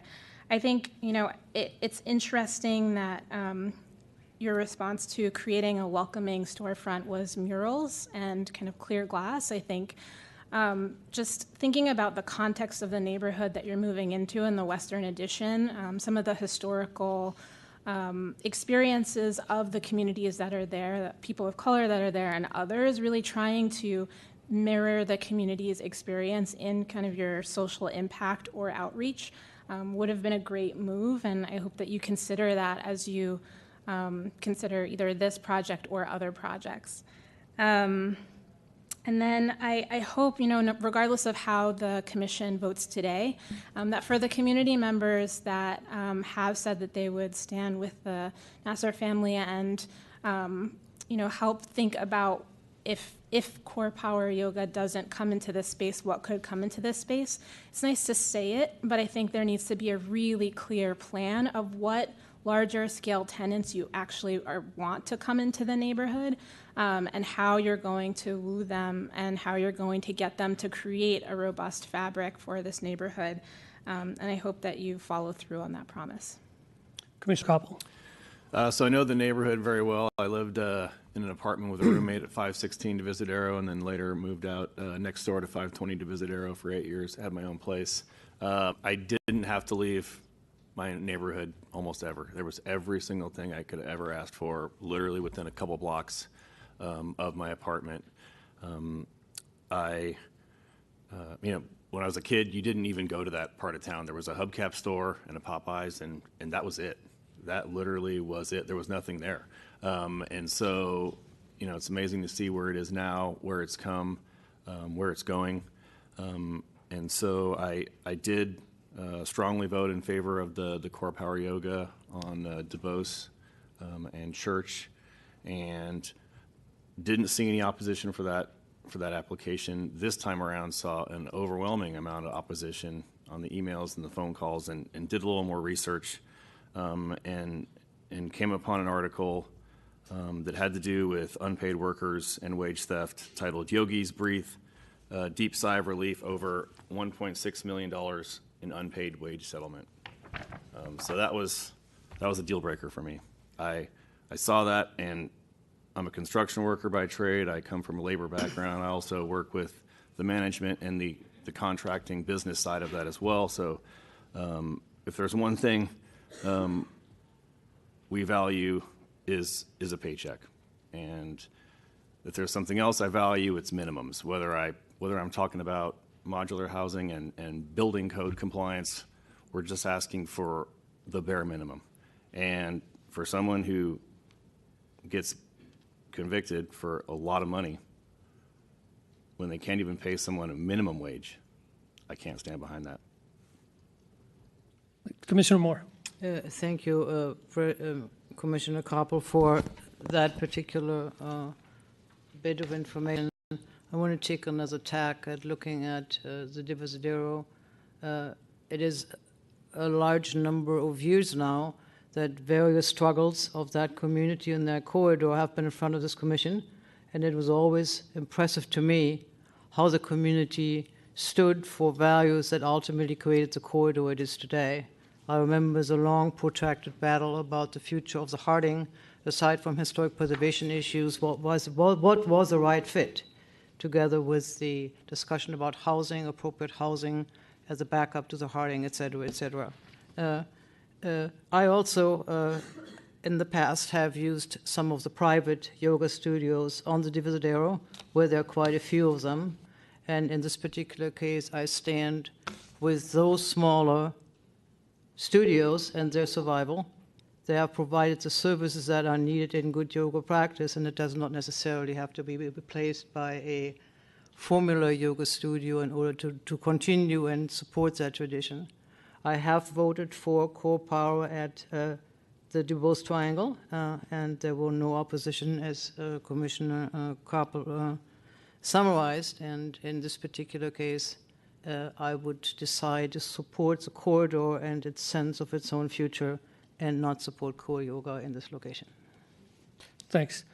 I'm kind of take a different tact on this. I think we're looking at this as a use and whether it kind of tips the balance of formula retail in the neighborhood. I think the community has been great. I'm also a resident. I live about 3 blocks from this location, so go down to Divisadero a lot. I remember seeing Mr. Nasser always at the store.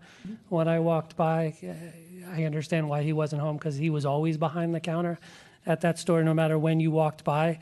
And it really isn't about Mr. Nasser. It's about kind of, is this, I just don't think this rises to the level of formula retail debates we've had before about Starbucks or the Burger King that happened in the past. Sir, you raised the question, has anybody put more than $1 million into their space? I would imagine many have on Divisadero, Che Fico, some of the other restaurants. It seems like there's multi-millions of dollars. I remember sitting here approving Buy Right, and there weren't a lot of people standing up for Mr. Nasser and saying, hey, this is going to impact his business, which I think we all kind of recognized it would, and have an impact on that corridor, and it has.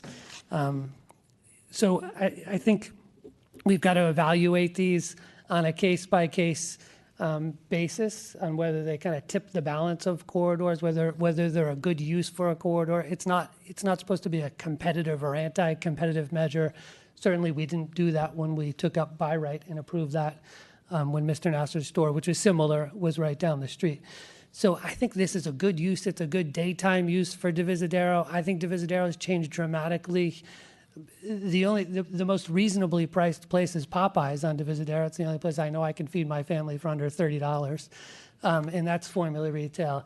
There's not an overwhelming amount of formula retail on Divisadero, so I don't see this as being a contributor to problems on Divisadero. I don't see it as a massive, high price point. So I'm fine with this use. I've polled my neighbors. I know both ASNA and NOPNA and the neighborhood merchants were somewhat torn on this. This was not an overwhelming, we think this is not a good use and a good fit. So I think this is a fine use. I think it would add to the corridor. I don't think it's precedential on formula retail, and I'm supportive. Commissioner Richards. So I just want to comment on Commissioner Hillis. Again, I make the distinction between, and I never understood why we were at 11 locations. Now I think it's globally with subsidiaries.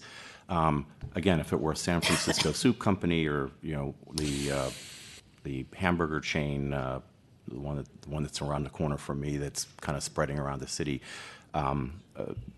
super duper, something like that, where it's 20 locations, and it was all bootstrapped without equity infusions and 40 million in revenue, but it's 180 locations. It's clearly tips the scale for me in terms of, well, it's kind of on the line. I do worry about credit quality tenants and what they can pay for rent and what that's going to do to other small businesses when their leases are up. It's that kind of tipping point on the advanced gentrification scale for me.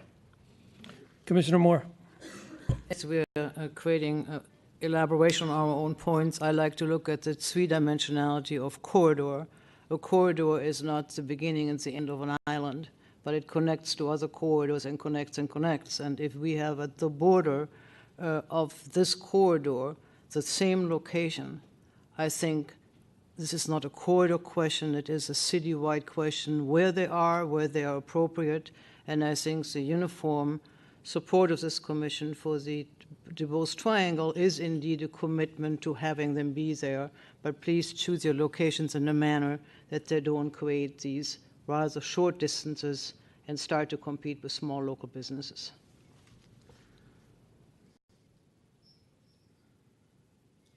Is there a motion or additional comment? Commissioner Richards. Move with an intent to disapprove. Second. And Jonas, do we have to do it as an intent on this? I don't believe you have a disapproval motion in your packet. Okay. Commissioners, there's a motion that has been seconded to adopt a motion of intent to disapprove, and I would imagine continue this out a couple weeks. Yeah. On that motion, Commissioner Fong? No. Commissioner Johnson? Aye. Commissioner Koppel? Aye. Commissioner Moore? Aye. Commissioner Richards? Aye. Commissioner Melgar? No. And Commission President Hillis? No. So moved, Commissioners. That motion passes 4-3, with Commissioners Fong, Melgar, and Hillis voting against. All right, we can move to the next item. Actually, I apologize. We can't continue this for 2 weeks because the 20th is canceled. So shall we continue it to the 27th? That works. Very good. Commissioners, that'll place us on item 8, case number 2016-005870, CUA at 461 Ashbury Street, conditional use authorization.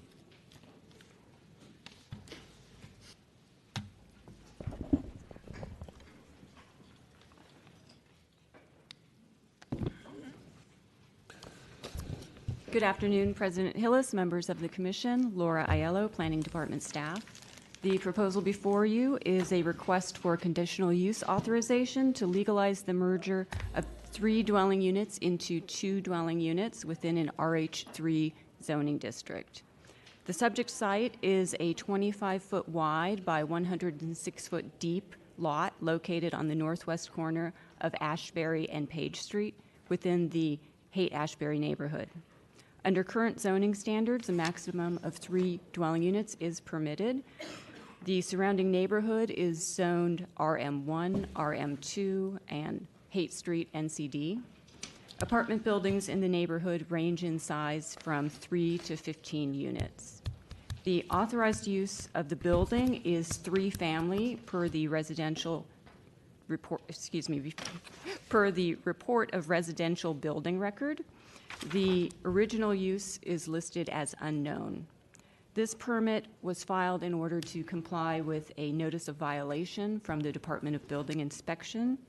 Per the notice of violation, which is included in your packet, the legal use of the building as 3 dwelling units was first stated on a certificate of final occupancy and completion approved in 1989.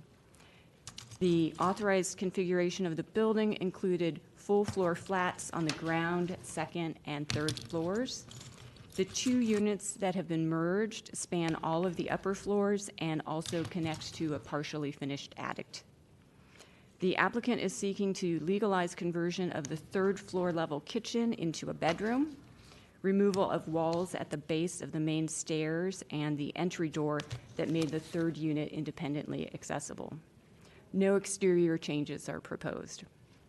The current owner purchased the building and made the modifications back in 1992. The building is occupied by the owner and her immediate family. The site is also used to run a family daycare facility. Per the consultation with the San Francisco Rent Board, there's no known evidence of any evictions at the property. To date, the department has not received any public comments related to the project. Staff recommends that the commission disapprove the project. As noted in the executive summary, the project would legalize work conducted without city permits and the removal of one naturally affordable full flat dwelling unit. Legalization of the project is contrary to the general plan because the proposed merger does not retain existing housing, nor does it protect affordability of the existing housing stock.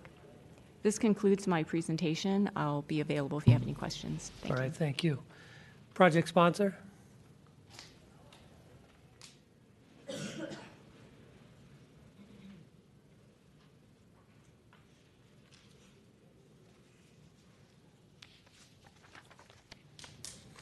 Good afternoon. I would like to give you the affidavit for posting.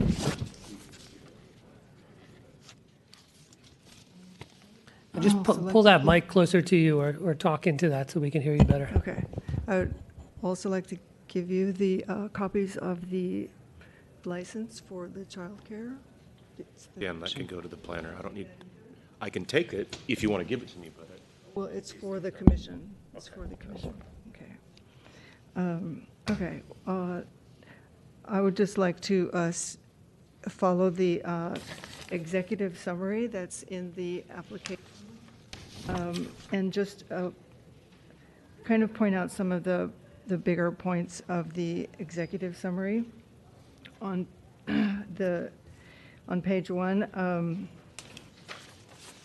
Sorry, ma'am, I'm having a hard time hearing you. If you just shift over so you are, speak right into that mic. You gotta get Right close into to it, it. okay. Perfect, thank All you. right. So the daycare facilities license was issued 27 years ago, and it has been in use continuously during that time, as well as housing my family. I would just like to say that in the section under issues and other considerations, it states that a tenant-occupied housing will be eliminated. That's not the case because there is no tenant-occupied housing in the building. It's for my family and for the licensed daycare. That's what it's being used for, and that's what it has been used for since 1992. Both units are currently occupied by myself, the applicant, my family, and the daycare. It is going from 2 units of housing, it is going from 3 units of housing, which originally had 1 bedroom in the bottom floor and 2 bedrooms in the 2 units that I'm attempting to combine, and that would then change it from the merger would go from 2 bedrooms to 5 bedrooms by doing so, which I think would be offset by the fact that it's resulting in a decrease in the number of residential units. I think it's offset by the fact that not only it's more bedrooms, but I have been operating for such a long time the daycare and will continue to do so. On page 2, it does state that it will not result in any new dwelling units. However, I would like to point out that it does more than double the amount of net new bedrooms. I would add that this protects the affordability of the housing, not just for my family, but for the daycare kids that are there now and in the future. It affords them daycare, which may not otherwise be available to them. On the draft motion, which is a separate document, on page 2, under site description and present use, it does state that in 1992, we purchased the building and it has been used as a state licensed daycare facility since the time of purchase. This would indicate a very long-standing period of consistent use, benefiting the neighborhood and the community. Let's see. And I would just also like to point out that there is a combination of different kinds of buildings in the neighborhood. So it's not just multi-family buildings, but even right next door to me, there is a single-family dwelling. So there's many different types of building in the neighborhood. On page 4, under conditional use findings, it states that that this merger would result in a larger unit, and that is true. But I'm sure San Francisco would like to be a family-friendly city, and even families with only one child, they often need a unit that has more than one bedroom. In my case, we had several children. Over the course of 27 years working with families with kids, I have found this to be true, that many of the families I have served often need more than one bedroom to accommodate their families. So I would just like to point out that it's not necessarily or desirable for my neighborhood to have a building that's bigger, that houses 2 units, with one unit being bigger than one bedroom.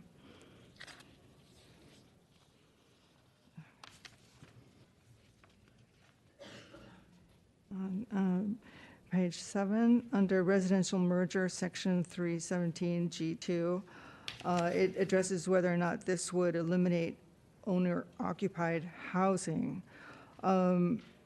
So we have lived in the 2 merged units for 27 years.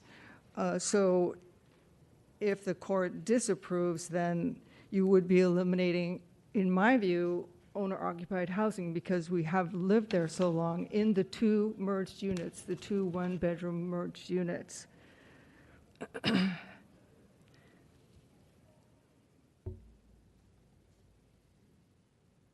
So I just want to reiterate that the two one-bedroom units were owner-occupied for 27 years by myself, my family, as well as being a licensed family daycare facility for that period of time.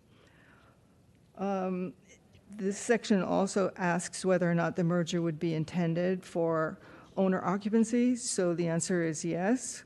We've lived there that long, and we will continue to live there. The next page, on page 8, addresses the effects of the unit removal. I would state that the merger's same square footage changes from a total of 2 bedrooms to a total of 5 bedrooms, thereby accommodating more residents within my family structure. And as my family can attest, it is more suitable to a household with children. That was also addressed, as well as being much more suitable to the 27-year ongoing licensed business that serves the children in my daycare, including children, I might add, that are on the child care subsidy program who would otherwise not be able to afford San Francisco child care.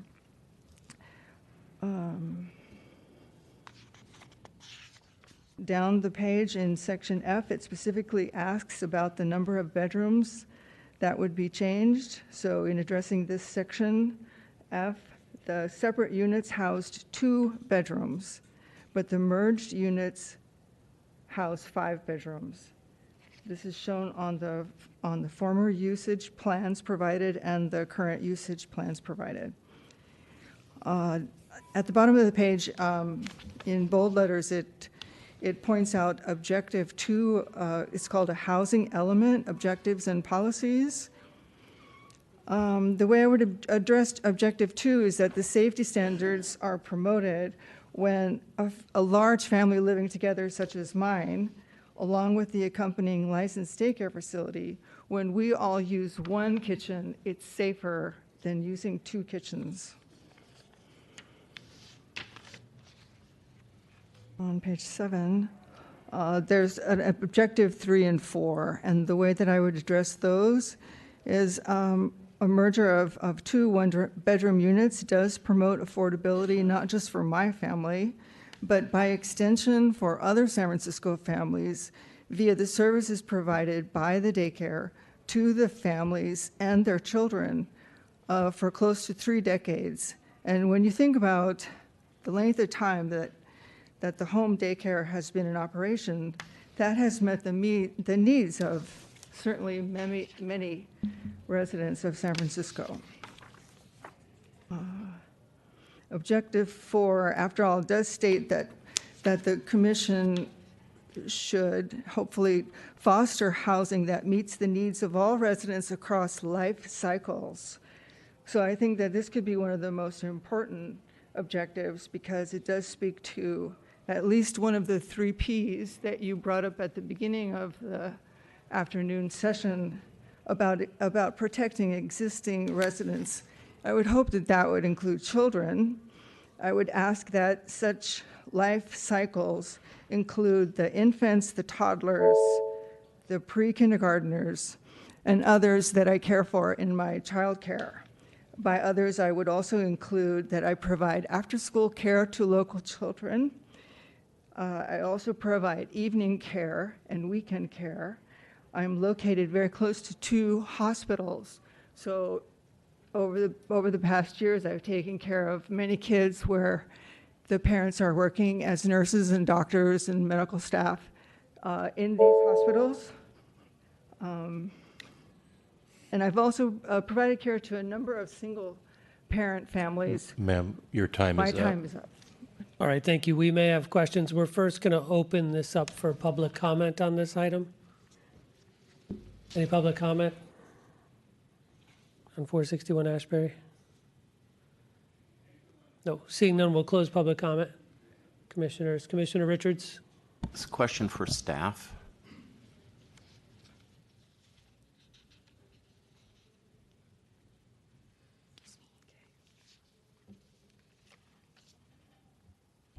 So, looking at the floor plans, we have a childcare center on floor 1. No, the ground floor is an intact unit Okay, and the childcare center is on the second level. on the second level of what appears to be a merged, what is a merged. It is merged with the floor above, which was a separate unit. Okay. So is it common to have child care centers have access to the residents of the people that run the child care centers? Family-based childcare centers are required to be run in the owner's home, as opposed to a commercial childcare center. Okay, so if we put this back to 3 units, that's, the owner's home would be on the 3rd floor and it wouldn't be connected, so it couldn't be a family childcare center. I don't believe that is the case. I think the family could continue to live on the 2nd floor and run the child care center on the 2nd floor. Okay, and how many square feet is, to your best of your knowledge, is the child care center on that 2nd floor? The lot size is 2,600 square feet. The home takes up most of the lot. It It's does very have a big. garage on either side. Okay. So I think it would be safe to guess that it's 1,500 square feet per level, at least. At least, okay. So I guess what I'm struggling with is we put it back to 3 units. Part of the 2nd floor would be where the family lived. The 3rd floor can be where the family lived. And we still have 3 dwelling units and nothing really hurts. I mean, I think there's very minimal work that was done to Okay. remove the 3rd unit, the kitchen and some interior walls and a door.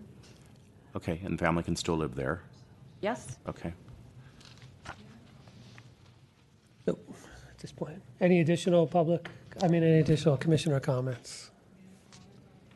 No. Only if there's I mean, a question, ma'am. Yeah. Only if they're asking you a direct question. Commissioner Richards? So I guess, fellow commissioners, I don't see the downside in doing this. I was afraid we would be putting the long-term business out of business by doing this, but apparently there's enough room on that 2nd floor to have both a dwelling unit and a child care center, and on the 3rd floor have another dwelling unit. Commissioner Moore? I'm sorry. What we're really doing is that the department is asking us to uphold Full flats, please.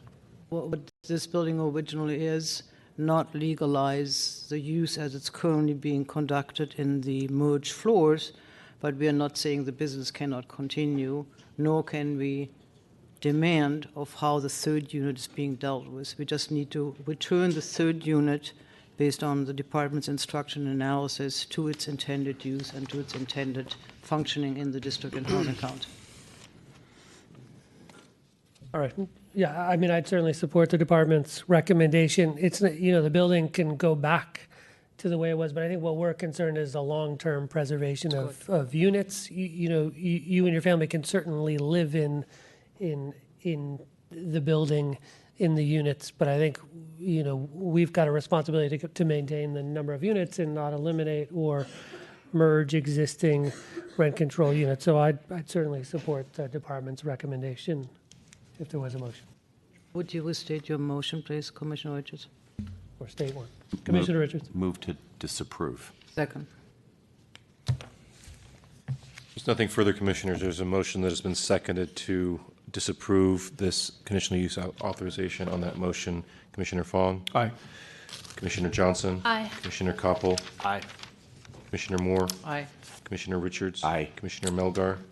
Excuse me. Commission President Hillis? Aye. So moved, Commissioners. That motion passes unanimously 6-0. Commissioners, that'll place us under your discretionary review calendar for item 9, case number 2016-011632 DRP at 1897 Funston Avenue, discretionary review.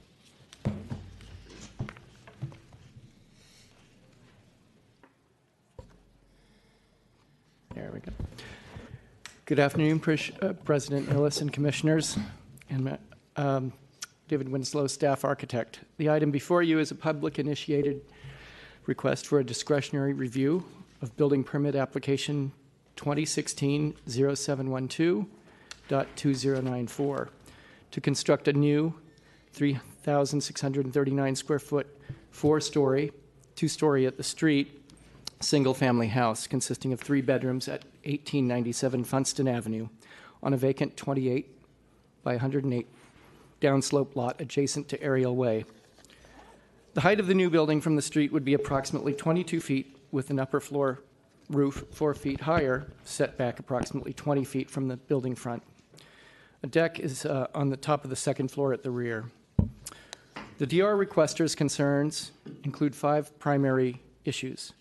Number 1, scale and massing, that the massing of the building is larger than the surrounding homes and not in scale with the surrounding neighborhood. Number 2, safety, that excavation and building on a steep hillside along with removal of vegetation would destabilize the hillside. And number 3, environment, that cutting down mature trees will impact the natural habitat. Number 4, issue number 4 specifically is privacy, specifically with windows along Ariel Way, and a roof deck will allow visibility into the neighboring home across the Ariel Way steps. It's worth noting that since the DR was filed, the facade facing Ariel Way has been revised to reduce and orient the windows to reduce that privacy impact along its narrow right-of-way. And lastly, light, that the new building will greatly reduce the afternoon sunlight to the west-facing homes on Funston. We've had,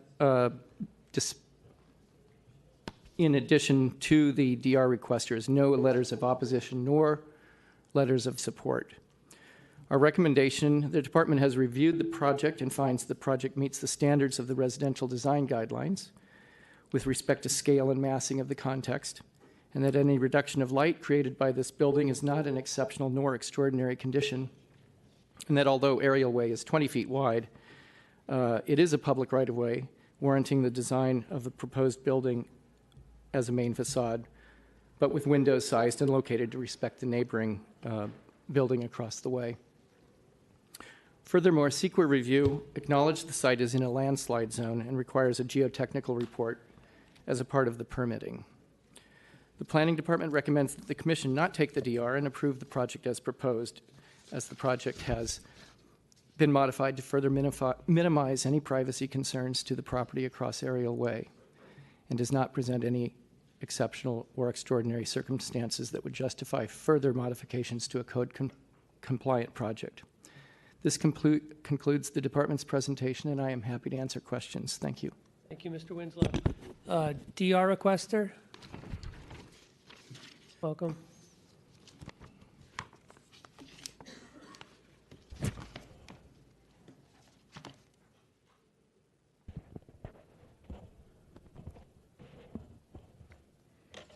Good afternoon, Commissioners. My name is Josephine Chan. I'm here with my husband, Darwin, and we are the property owners of 1886 Funston, right across the street from the proposed building project. We have several concerns about this proposed project. One is bulk and scale. The relatively large and non-conforming size of the home, particularly the depth of the home, front to back, is not compatible with other homes in the neighborhood. The proposed building will impact sunlight, privacy, potentially the stability of hillside, and includes the removal of one massive Monterey pine tree, will negatively impact livability and enjoyment of our homes. Secondly is environment. We are concerned about the removal of this massive 75-plus-year-old tree as part of the development of the lot. The tree trunk is 3 feet in diameter and currently very healthy. The tree is within the footprint of the proposed house, but near the rear edge of the house. So if the footprint of this house is slightly reduced, the tree would be spared. Third is privacy. The building plan includes over a dozen windows on the south side of the proposed new building.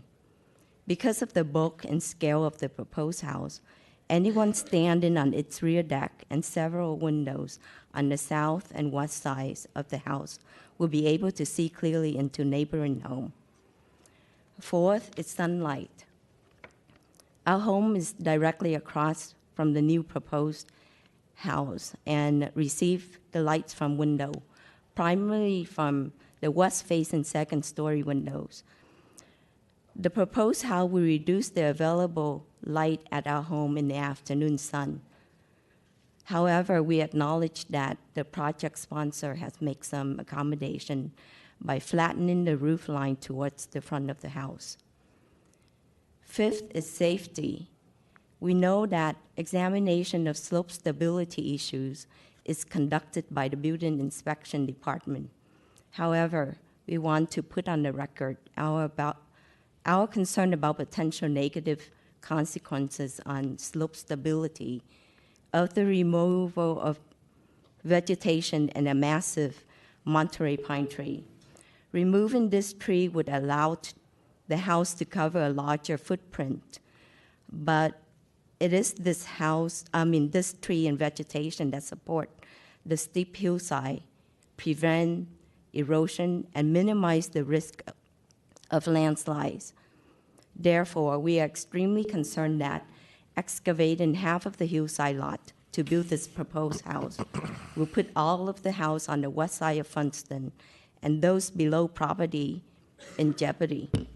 And lastly, as a side note, we noticed that the proposed house has no access to the backyard except via the side door at the property line, which relies on the public aerial stairway along the side of the house to enter the backyard. We were wondering if it is legal to use public land as a sole access to the backyard to a private property.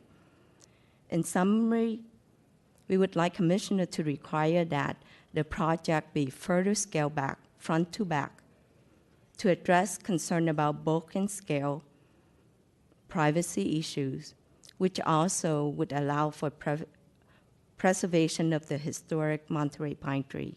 Thank you. Thank you. Any public comment in support of the DR requester?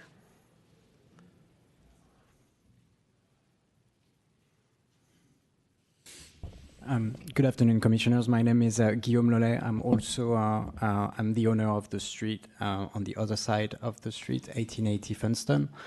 Just wanted to build up on what my neighbor Josephine said. You know, we're not opposed. We understand that the city wants to build more house, so we are not opposed of having additional house built. We totally understand it's needed.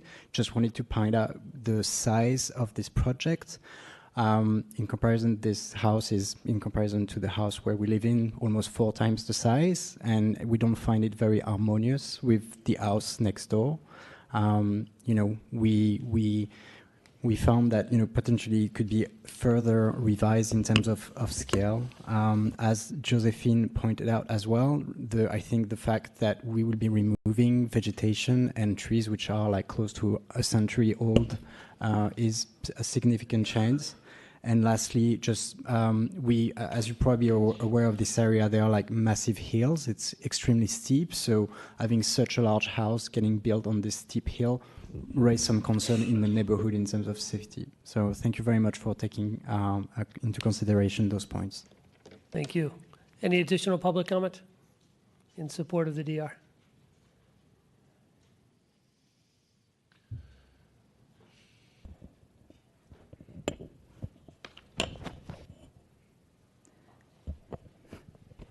Good afternoon, Commissioners. My name is Ivy, and I have lived on our house, a family house, for the past 25 years, and it's adjacent to the proposed project, right across from the aerial stairway. As a neighborhood group, more than the 5 of us, we're extremely concerned about the safety and environmental issues, not just for us, but for the public. The aerial staircase attracts many, many visitors because it's the longest staircase in San Francisco. On a weekly basis, many, many people come.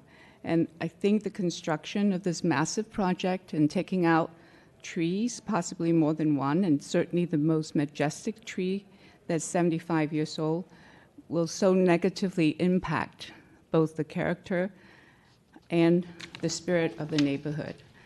And one more thing to add is that there's a very rare bird population in this area, including red-tailed hawks and hummingbirds and parrots that, it's really a magical sight to behold. And I think it will be a huge loss to the neighborhood and San Francisco. From a privacy standpoint, I know that you have made some modification, but you still have 13 windows facing directly because our house is just adjacent. And if you look at page 8A6, you'll see the dotted line that the proposed project is like this and my house is like this. So the windows on that side will absolutely look into the bedrooms and the living areas of our house and other homes along that. So the one thing that we are asking from a privacy standpoint is please consider reducing the windows facing the aerial stairway. So thank you for listening to our request, and thank you for your consideration. Thank you very much. Any additional public comment? And if anybody else would like to speak, please just line up on the screen side of the room. Good afternoon, Commissioners. My name is Kevin Ung. I also live at 1901 Funston Avenue. Tom Raines actually had to step away. He was another one of the DR requesters. And so I'm going to speak on his behalf first and then also speak on my behalf. He wanted to discuss safety and security of the proposed home. The slope of the hill is precarious, it is dangerous, hence the aerial-way steps were built to circumvent further damage. The current proposal, sadly, is to destroy a massive, nearly 75-year-old Monterey pine, and as building continues, more trees may need to be destroyed to build this home. We strongly believe as a group that these trees are holding the hillside back. Currently, the proposed build states $650,000 total. And based on the severity of the slope, we feel this is a slide hazard affecting the stability of the slope and potential dangers posed to neighbors directly below. Now, based on the home 2 doors up, that home's foundation alone was $1 million just to stabilize. And one other point is that over 40 people in the neighborhood have also signed a letter concerned over this as well. And speaking for myself as Kevin, to build upon the point of privacy, this neighborhood is a very special one. It's very rare. It's a very beautiful, serene gem. It's still rather undiscovered in many ways. And if you were to look outwards, at that panoramic view, and literally just stretch your arms left to right, and look down to the left, and look down to the right, It is an unfettered straight line down.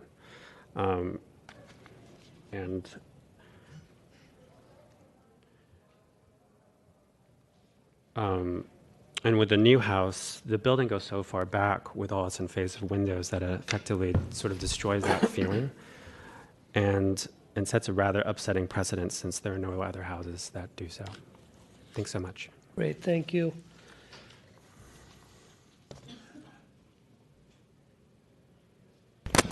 Hi, Commissioner. My name is Darwin Chen. Josephine is my wife. My house is across street from the new proposed So, sir, I think development. if you're part of the DR Yes. requester, yeah, so your time to speak was during that presentation, but there's a 2-minute rebuttal if you want to speak during that. Oh, okay. All right? Okay. Thank you. All right, so we'll move now to the project sponsor.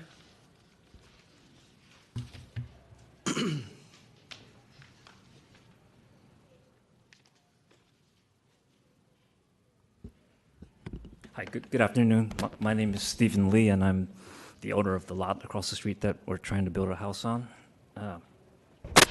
Yeah. Well, the proposed plan should be approved for these reasons. First of all, the project meets the planning code requirements. And secondly, it requires no variances. Thirdly, it has been reviewed by the San Francisco Planning Residential Design Team to be in conformance with the San Francisco Residential Design Guidelines as well. So far, the project has been scaled down from its original plan in direct response to the neighborhood's comments. And as far as environmental evaluation, that has already been done by CEQA, dated March 8th, 2018, and it's filed with the San Francisco Planning Department already. The project will comply with the San Francisco Slope Protection Act process for design and construction.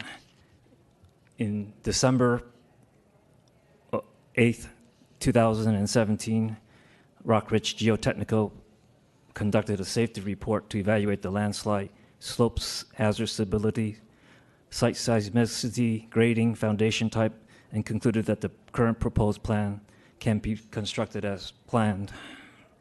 And we plan to incorporate their specification and recommendations, of course. So my architects have reached out to the DR requester and concerned neighbors to meet in person to listen to their concerns in order to see if there were any potentially mutually acceptable design solutions. In response, I have agreed to revise the roof profile to be 4 feet lower than originally designed, as well as to revise the windows on the south facade to reduce the number of openings and adjust the location to avoid direct visual connection with windows facing the 20-foot wide public access on Ariel Way. These changes were made subsequent to the filing of the application and have been shared with the DR requesters. Next, I'd like to introduce my architect, Julie Jackson. Thank you, Commissioners. My name is Julie Jackson, and we've been working with Stephen for quite a number of years in order to get the project that he would like on this lot, this currently vacant lot.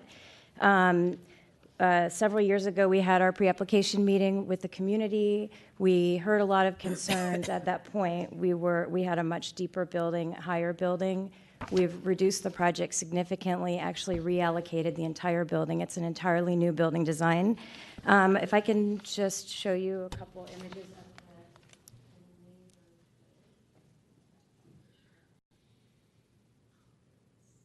It's up now. Microphone. Just, yeah, pull the microphone over so we can hear you. Sure. So the red dashed lines indicate the location of the project site. You can see that both adjacent properties are on double wide lots. Those houses are essentially kind of rotated 90 degrees, the way the houses are oriented. The houses a little bit further down on the same side of Funston Avenue, actually just 2 houses down, is actually a deeper house. It's around 56 feet deep. Our proposed project is 52 foot 3 feet deep. We feel like this is totally in scale with the neighborhood context. The street is a mix of 2- and 3-story building heights along Funston Avenue. We have kept the primary front facade height to be well within the scale of any of the neighborhood properties. They're all averaging around between 20 and 25 feet. We're at 22'6" right at the property line. As David Winslow mentioned, 20 feet back, we have popped up with a flat roof so that we can bring some daylighting into the living areas of the project. We don't feel like the scale concern is, we feel like we've addressed those. In terms of privacy, Ariel Way is a public stairway. As Ivy mentioned, that is very well traveled. The planning department and the residential design team did ask and agree that should be designed as a primary facade, not a blank wall with no windows. We have addressed the concern there's no direct sight lines. We've made some windows high windows, so there's actually bringing in light but not any visual access. Thank you, ma'am, but your time is up. Thank You do have the 2-minute rebuttal. So is there public comment in support of the project?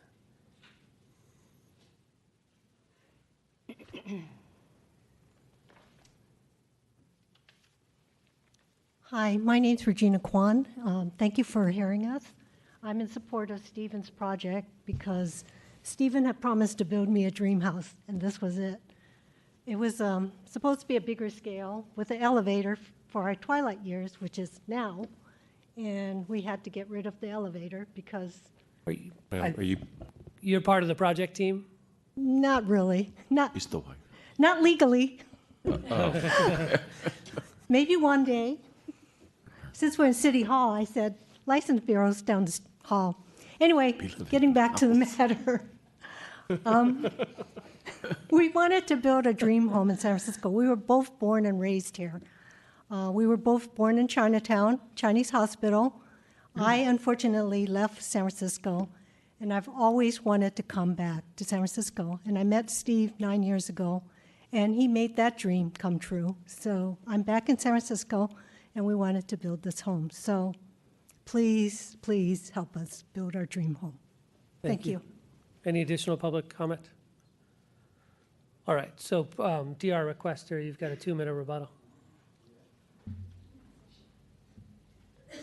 Hi, I wasn't going to mention this, but I live across the street 25 years, and I know the former owner of this lot all that time until he passed away.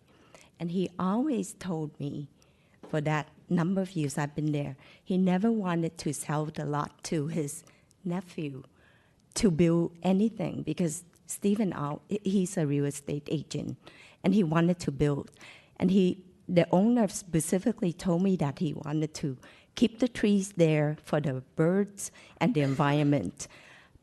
And also right after the passing of his uncle, Stephen also told me he would never live here because there was a house there already. And he split the lot because the house was originally built on the 2 lots. So anyway, Stephen always told me it's too cold, he would not live there. And, he asked me if I was on his shoe, what would I do? Wouldn't it be just to build and sell and make money out of it? So anyway, I wasn't going to mention that, Stephen, but just because you have said that, you want to build a dream homes and you never intended to live there. I know. I got emotional because the previous owner already told me that he never did want Stephen to buy the lot before he passed it to build a house there. Thank you. All right, thank you. Project sponsor, you have 2 minutes. Hi. I just wanted to address a couple concerns that were brought up. One of them has to do with the tree that's being removed. There's quite a few trees that are not being removed. As the environmental evaluation indicates, we're removing one tree of many. You can see the arrow here is pointing to the one tree that's being removed. I don't think the natural habitat is being destroyed in this area.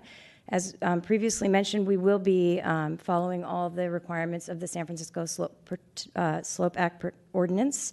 And then just in response to the latest comment about not wanting to build anything, we have gotten the sense during this project that that has been the motivation of the neighbors. It hasn't been, we have not received along the process, and we've done considerable outreach and connection with them, initiated an in-person meeting at the planning department. We haven't been getting the, maybe you can make these slight adjustments or shift this left or right. It's sort of an all or nothing. It's difficult when there's an empty lot and there's going to be something there that wasn't there before, and we realize that has an impact.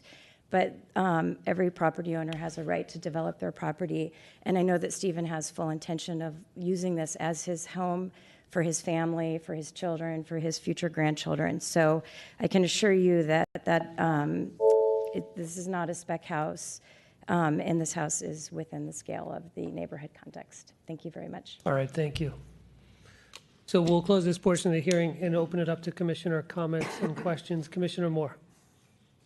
Commissioner Richards, you had your... I thought you would appreciate going first. If you want me to go first, I will. This is, again, a very interesting discussion, as all of us fall in love with the vacant lots next to us and the natural environments, et cetera, they create. However, as the building as it's in front of us, and I appreciate Mr. Winslow's careful description and analysis of the project, this is a code-compliant project on a legal-sized lot, which used to be a larger lot subdivided into two workable lots, and on its own, there is nothing in this particular building design that does not meet any of the criteria by which we normally look at buildings. You may like the style or you may not like the style. That is not what we're discussing here. We're not judging on architecture. We're judging on the buildability and the compliance of this lot in the context of what we need to look at. I do regret that there are tensions between the neighbors that seem to be obvious, but that is perhaps unfortunately many times the case when we're listening to DRs. I personally believe that this building has to be carefully shaped, pushed back by the department relative to openings on the public stairs. And I personally believe that, as we know, trees on private lots, unless they are landmark trees, which rarely happens on private lots, are not under our purview to use as a denial for a project. So I have to support this project as proposed, suggest that we do not take DR and approve the project. That is a motion. Second, Commissioner Ritz. Just question for Mr. Winslow. Is what we have in our packet the revised drawings, Yes. the revised project where they lowered it 4 feet and got rid of some windows? Yes. Okay. Is there a second? There was, me. Thank you. If there's nothing further, Commissioners, there's a motion that has been seconded to not take DR and approve the project as proposed. On that motion, Commissioner Fong? Aye. Commissioner Johnson? Aye. Commissioner Koppel? Aye. Commissioner Moore? Aye. Commissioner Richards? Aye. Commissioner Melgar? Aye. And Commission President Hillis? Aye. So moved, Commissioners. That motion passes unanimously 7-0. Commissioners, it'll place us on item 10 for case number 2017-001225 DRP-02 at 701 Hampshire Street.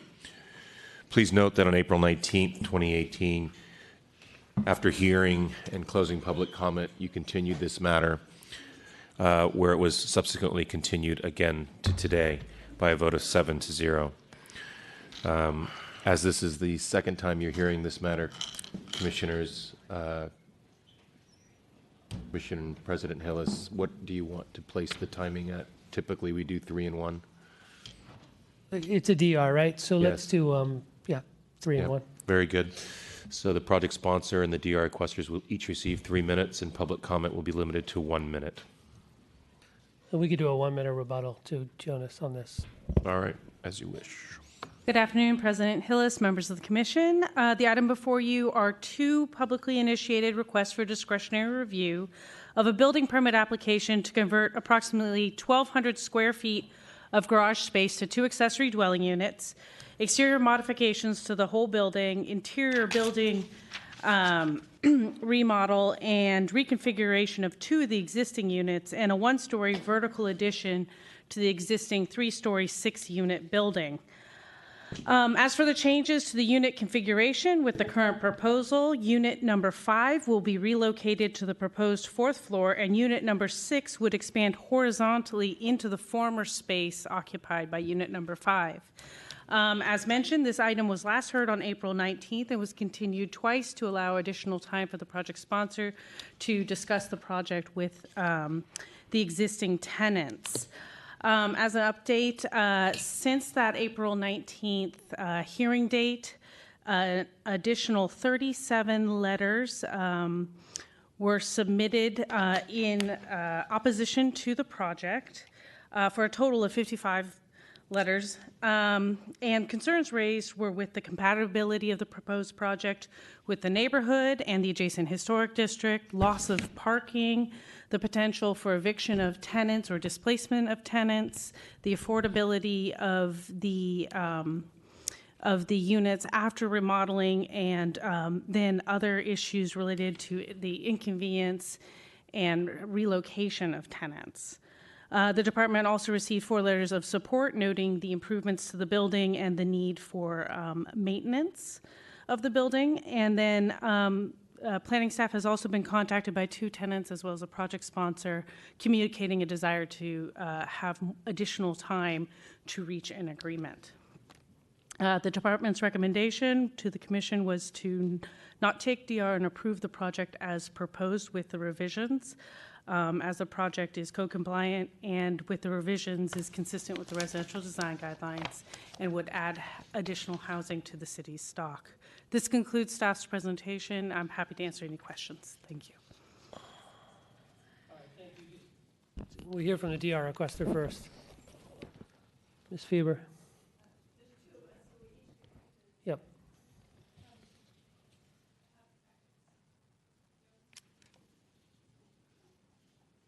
Very good. And then the project sponsor will get 6 minutes, right, Jonas? That's right.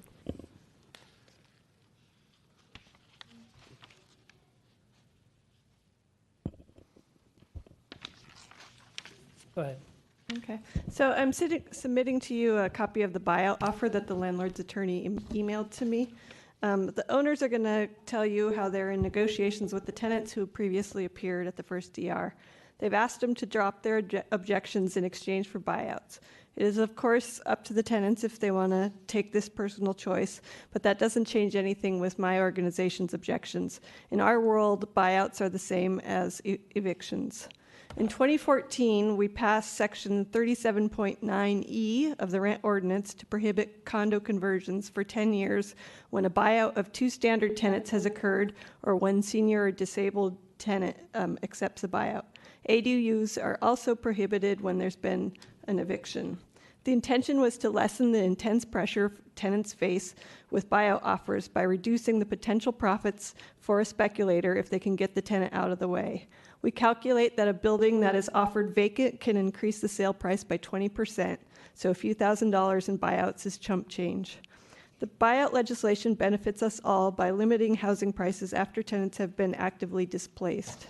Buyouts are now required to be registered with the city so that their scope and effects can be studied. Considering the buyout history is of a building is San Francisco housing policy now, and I believe that the planning department should also follow this policy. At the last DR, there was discussion amongst you whether you would approve the building if it was completely vacant of tenants, and it sort of seemed like you would. But do we want a process that encourages owners to clear out opposition through coercion and buyouts and then reward them with a green light? Now to the buyout offer in front of you. As you know, the project includes a 4th floor addition. This letter on page 2 claims that the tenants on the floor below can stay in place during construction if they choose. With the scope of the work that's being suggested, adding an entire floor above their heads, that seems impossible. The letter also states that the tenant already wrote back to say that they were uninterested in taking a buyout. Owners are supposed to respect that and cease once they get that letter. Instead, the lawyer kept pushing. I continued to object to this plan as it fails to protect affordable housing and rents, which is a priority of San Francisco's general plan. Also attached are 2 ads of other units in the building that appear on Zillow, now running for $2,900. The ad speaks of new renovations in one of the units, yet I could find no permits for that work. So I would ask this commission to guide this project today, remove the 4th floor. The structural work involved will affect the tenants too greatly and will increase the per unit cost going forward. If the owners have indeed reached an agreement about the garages, which were part of the tenants' leases and part of the issue on the first DR, then just stick to adding a couple of ADUs and leave the 4th floor alone. Please don't approve anything that will harm these tenants. Otherwise, we're condoning aggressive displacement of residents to gain a reward, and that's not good for the city. Thanks. Thank you, Mr. Weaver. No, we've got two DR requesters.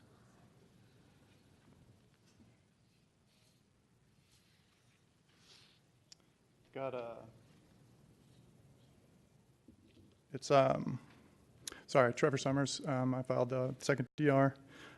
This is an owner move-in eviction notice that was given in 2015 just to kind of establish pattern of behavior.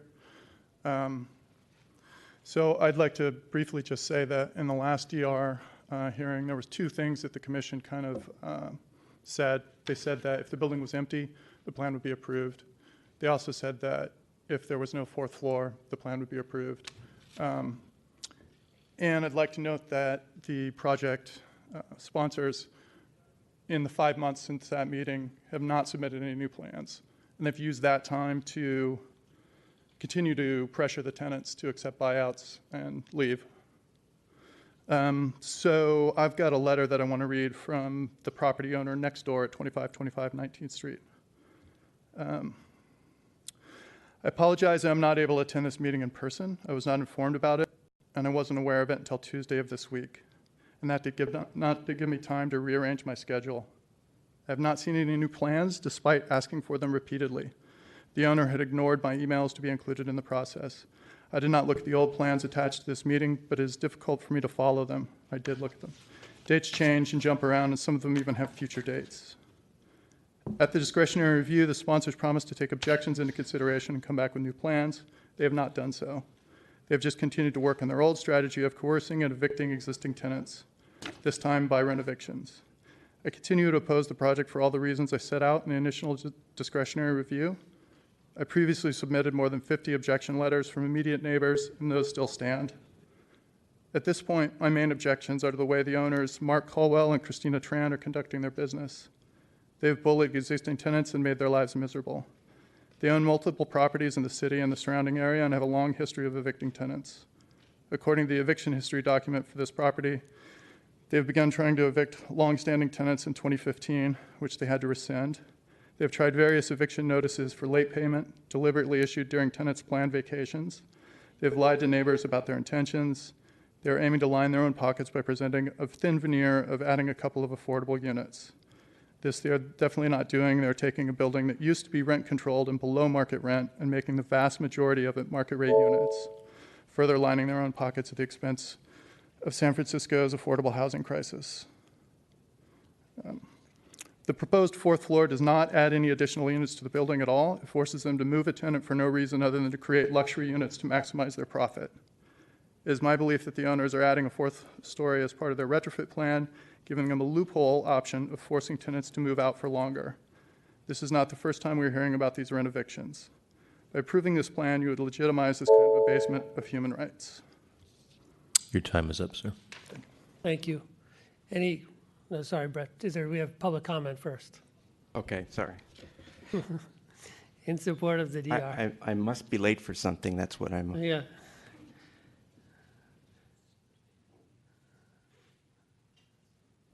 Mr. Dreiler.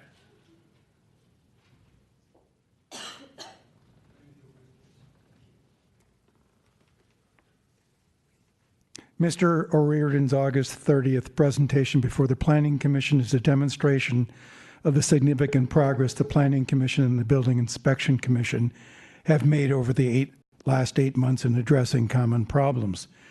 It is important that the Planning Department and the Planning Commission embrace this progress, and support DBI and Mr. O'Riordan's position that any vertical addition, by definition, includes a demolition. I have been told that adding a fourth floor to 701 Hampshire will displace all the tenants on the existing 3 floors. The amount of work on the units below the 4th floor will depend on the transfer of the shear load and how the walls below align with the walls of the proposed new floor. Demolition and replacement might be necessary all the way down to the bottom of the foundation. There is one 30-year tenant at 701 Hampshire who would be displaced by the addition of a 4th floor. This needs to be addressed. Thank you. Thank you. Next speaker, please, Ms. Rom.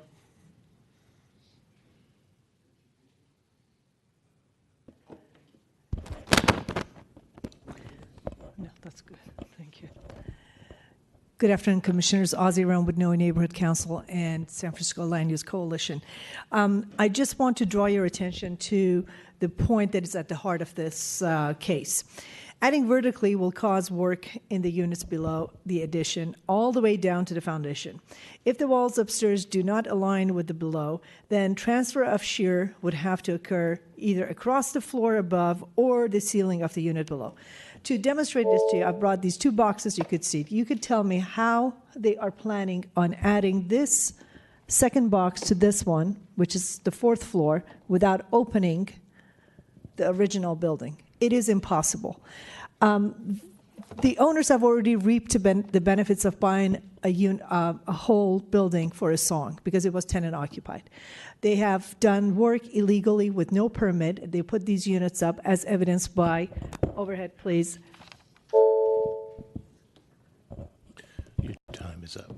Okay, well then in that case, Mr. Yonan, I would like to hand this out as evidence, Exhibit A, about how these units were All right, thank you, Ms. Rom. remodeled. Thank you. Next speaker, please.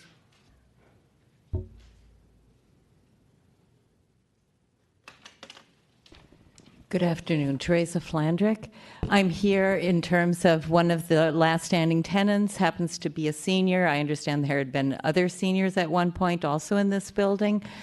Again, we have great mistrust in terms of the real intent, what has thus far been done in terms of trying to get tenants out, and the lies in terms of the tenant would not have to leave.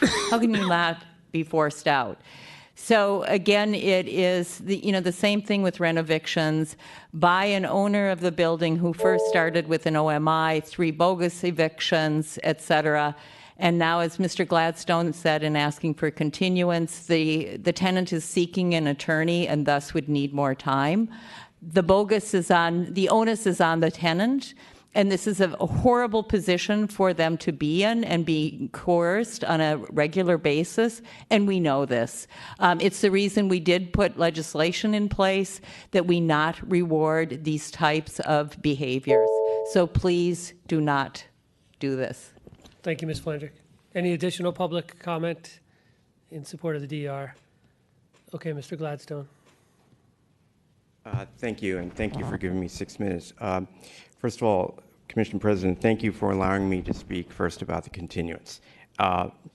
We're asking for a continuance to October 25. You heard from the planner that 2 of the tenants are asking for continuance as well.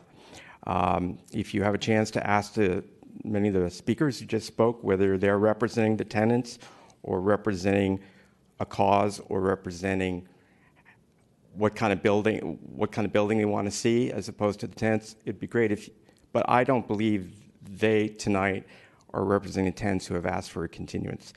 2 tenants. Linda has been represented by Casa Justas and has been for months, and now Casa Justas has asked her to have an attorney help them as some of the issues are legal.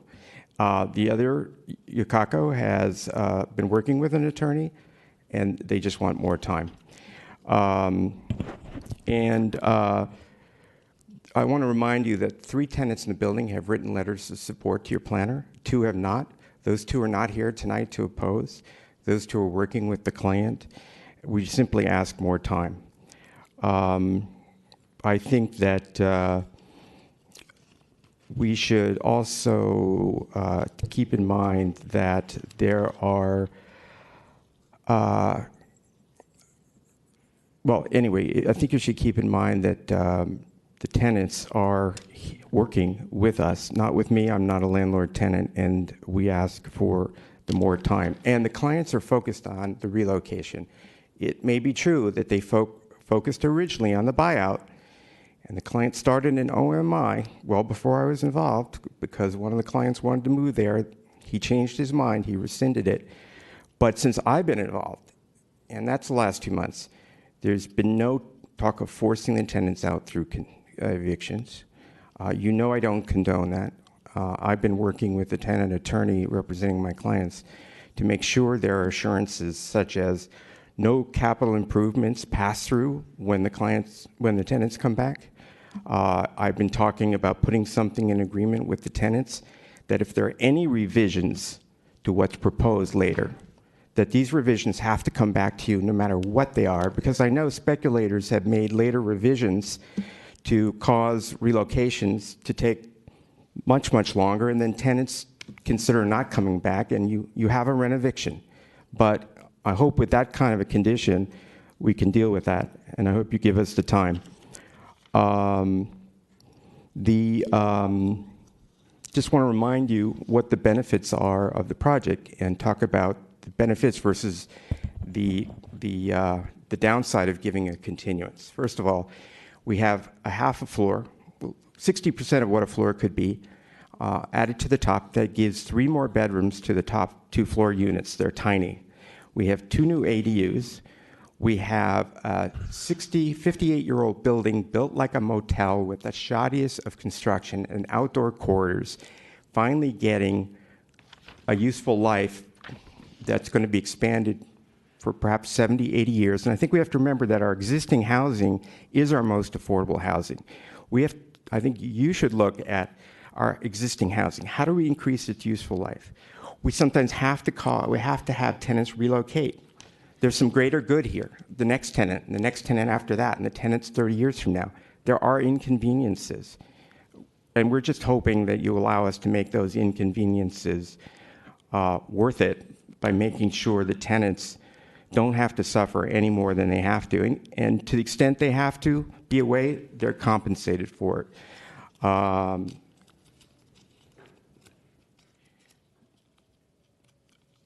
think I mentioned washer dryers are going into the units for the first time. And again, we have a contractor's report we've sent you saying the useful life of some conditions, including the dangerous electrical condition, needs a great deal of work. The contractor has told us that the amount of work of the seismic and the electrical and the plumbing, which will cause bathrooms and kitchens not to be usable at all times, is 80% of the cost of this. The extra floor, which is really 60% of the size of what the floor could be, is a small incremental amount. And it does get us family size rooms that 2 units that are family size that we didn't get before. What's the downside of a continuance? Extra time of yours, extra time of the DR people who came tonight. It's all true.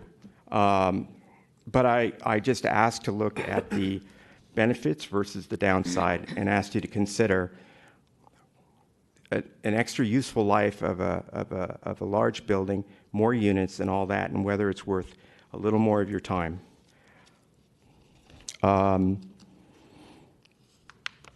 I also wanted to say that the comments you've heard, I don't think they're accurate. I'm told by my client that if you look at what Jennifer Fieber put before you, which is something very old and not since I've been involved and not recent, talks about relocation as well as buyout and gives them a choice. So please look carefully at what you've been given tonight. Please think carefully about what you've been told. Think about the fact that you don't have their tenants or their representatives here asking you to decide this case tonight. I just ask for a little more time. Thank you very much. All right, thank you. Any public comment in support of the project? Seeing none, DR requesters, you each have a minute rebuttal.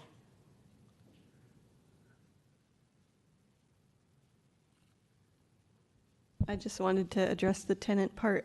So I am in touch with Yuka and Naoki. They did agree to move out completely, so they won that. You know, they got a market rate unit now. The other woman is dealing. Kazahusta is not lawyers; they're advocates, so they are translators. They're not lawyers. So she is looking for an attorney. She was trusting that letter I gave you that she could stay, as far as I know. And the terms are that they need to drop the objections to this DR. That's why they're not here.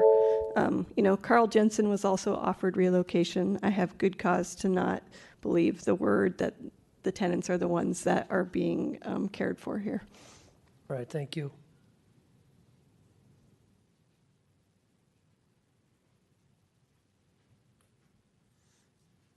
I'd just like to say that the neighbors and you know, are not in opposition to the project itself.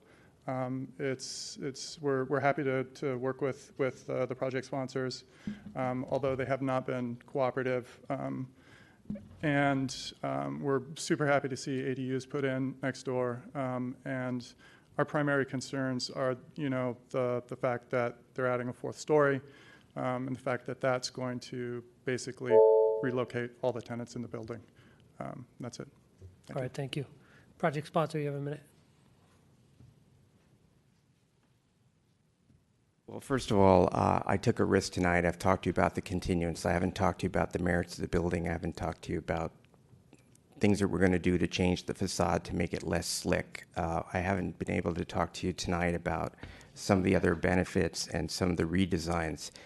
That was risk. I only ask that if you decide to hear the case on the merit tonight, you allow us to present the architect and present some of the changes were made, some of the things we're proposing as conditions of approval.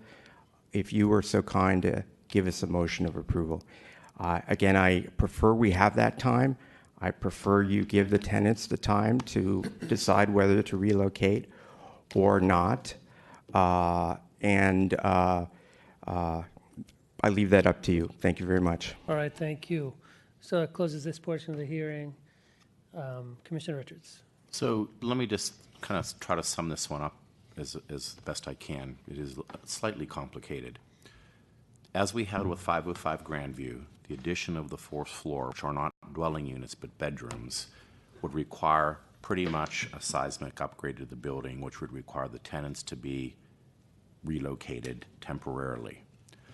Addition of the ADU units without the fourth floor may or may not require the tenants to be relocated, because you're not trying to, you know, take the weight of the fourth floor and put it down the walls. We went over this on 505 Grandview.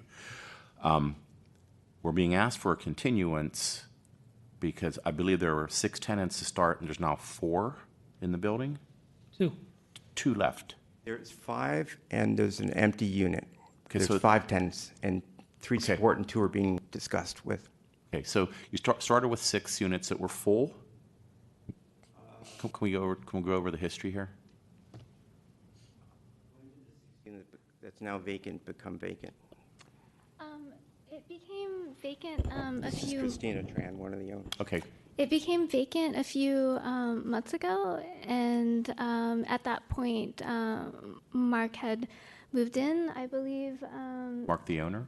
Yes, Mark, the owner, had moved in, and I believe at the moment there is Mark had left for a couple of months, and there's currently somebody in his place at the moment. So there's 5 units left then. Owners occupying one. It wasn't an OMI or an Alice Act or buyout. No, it was a vacancy. They were moving to another location. So there's 5 units left. Of the 5 units, how many tenants want to buy out? How many tenants want to remain? There's one tenant that that said she was most interested in a buyout. Okay. And then the other tenant, she said that she may be interested in a parking buyout. Okay, so she'd want to remain in her unit though. And then I'm assuming the other 2 tenants, which would make a total of 3 units, they want to stay.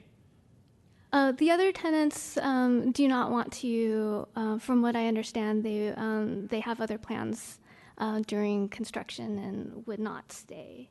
No, but I mean, eventually want to return. Yes, there have been comments about returning to maybe an upgraded unit, and we've been in Okay. discussions about that. So that would be a total, if the buyout doesn't go through, of 4.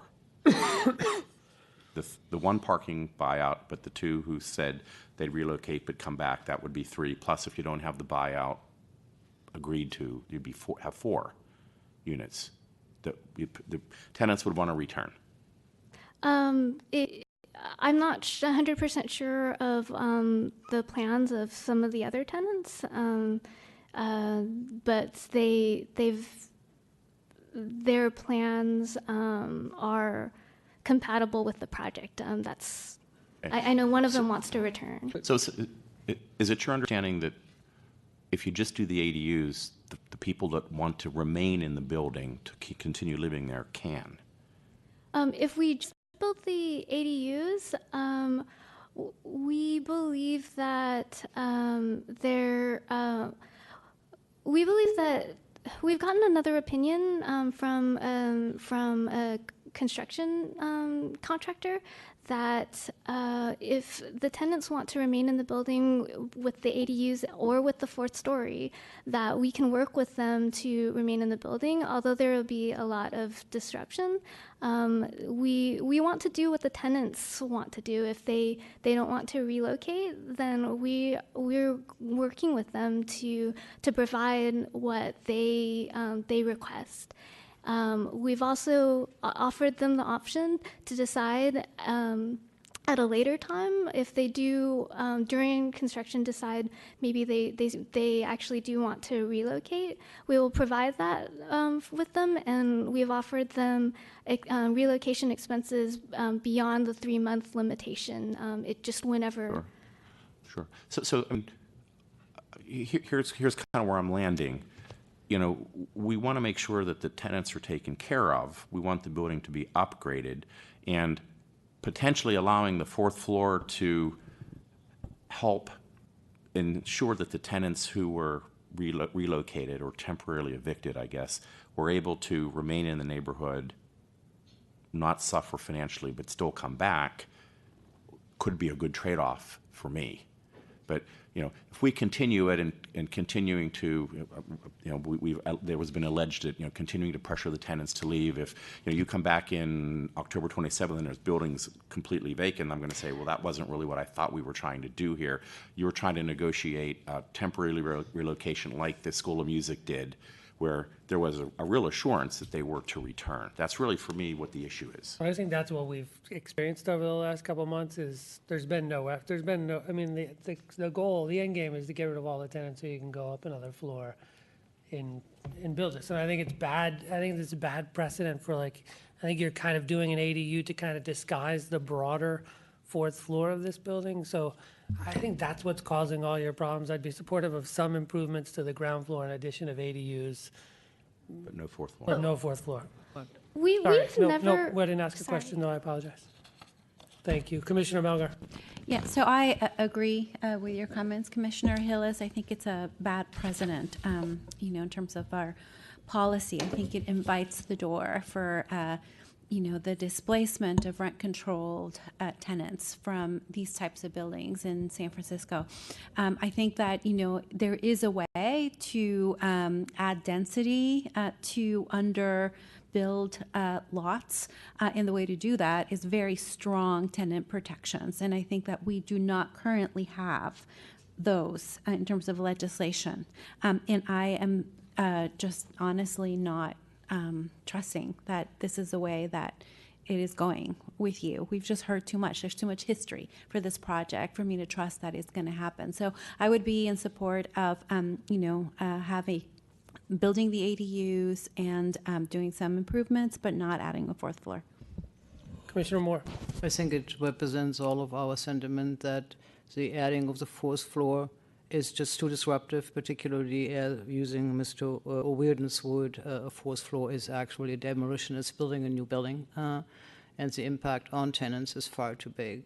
I do believe that any soft story upgrades for the ground floor that may be necessary or not, which I don't know, can be done including adding ADUs without any real interference with the tenants, if they are intended kitchen or what other improvements, given modular kitchen and repetitive design, that can be easily done, each tenant kind of living with a certain inconvenience, with direct impact and improvement of their units, but that is not what we're discussing here. So I'm in full support of not adding the fourth floor and approving a project that envisions 2 ADUs, 1 parking space, and the improvements otherwise considered in the plan. That includes the elimination of curb cuts, the addition of 1 curb cut on the opposite street, and that would be the extent of what I'm ready to support. Is that a motion? It's a motion. So the motion is take DR and allow the improvements disallow the fourth floor. Correct. And work with the department that the plans evolving from that modification of the DR are done with strict attention to minimal or no disruption to existing tenants, with a pursuit of ADUs that address livability, air, and light to the extent that it's sketched out here, including the streetscape improvements which come with taking parking away, eliminating curb cuts, and adding only 1 curb cut at the opposite street. Second. All right, Jonas. Very good, Commissioners. There's a motion that has been seconded to take DR and approve this project with conditions as amended to eliminate the fourth floor, create minimal disruption to existing tenants, eliminating a curb cut, and ensuring appropriate light and air to the ADU units on the ground floor. And work with the department, under supervision of the department, to implement the plans that are described here by word. And implementing plans described by word. We're working with the department.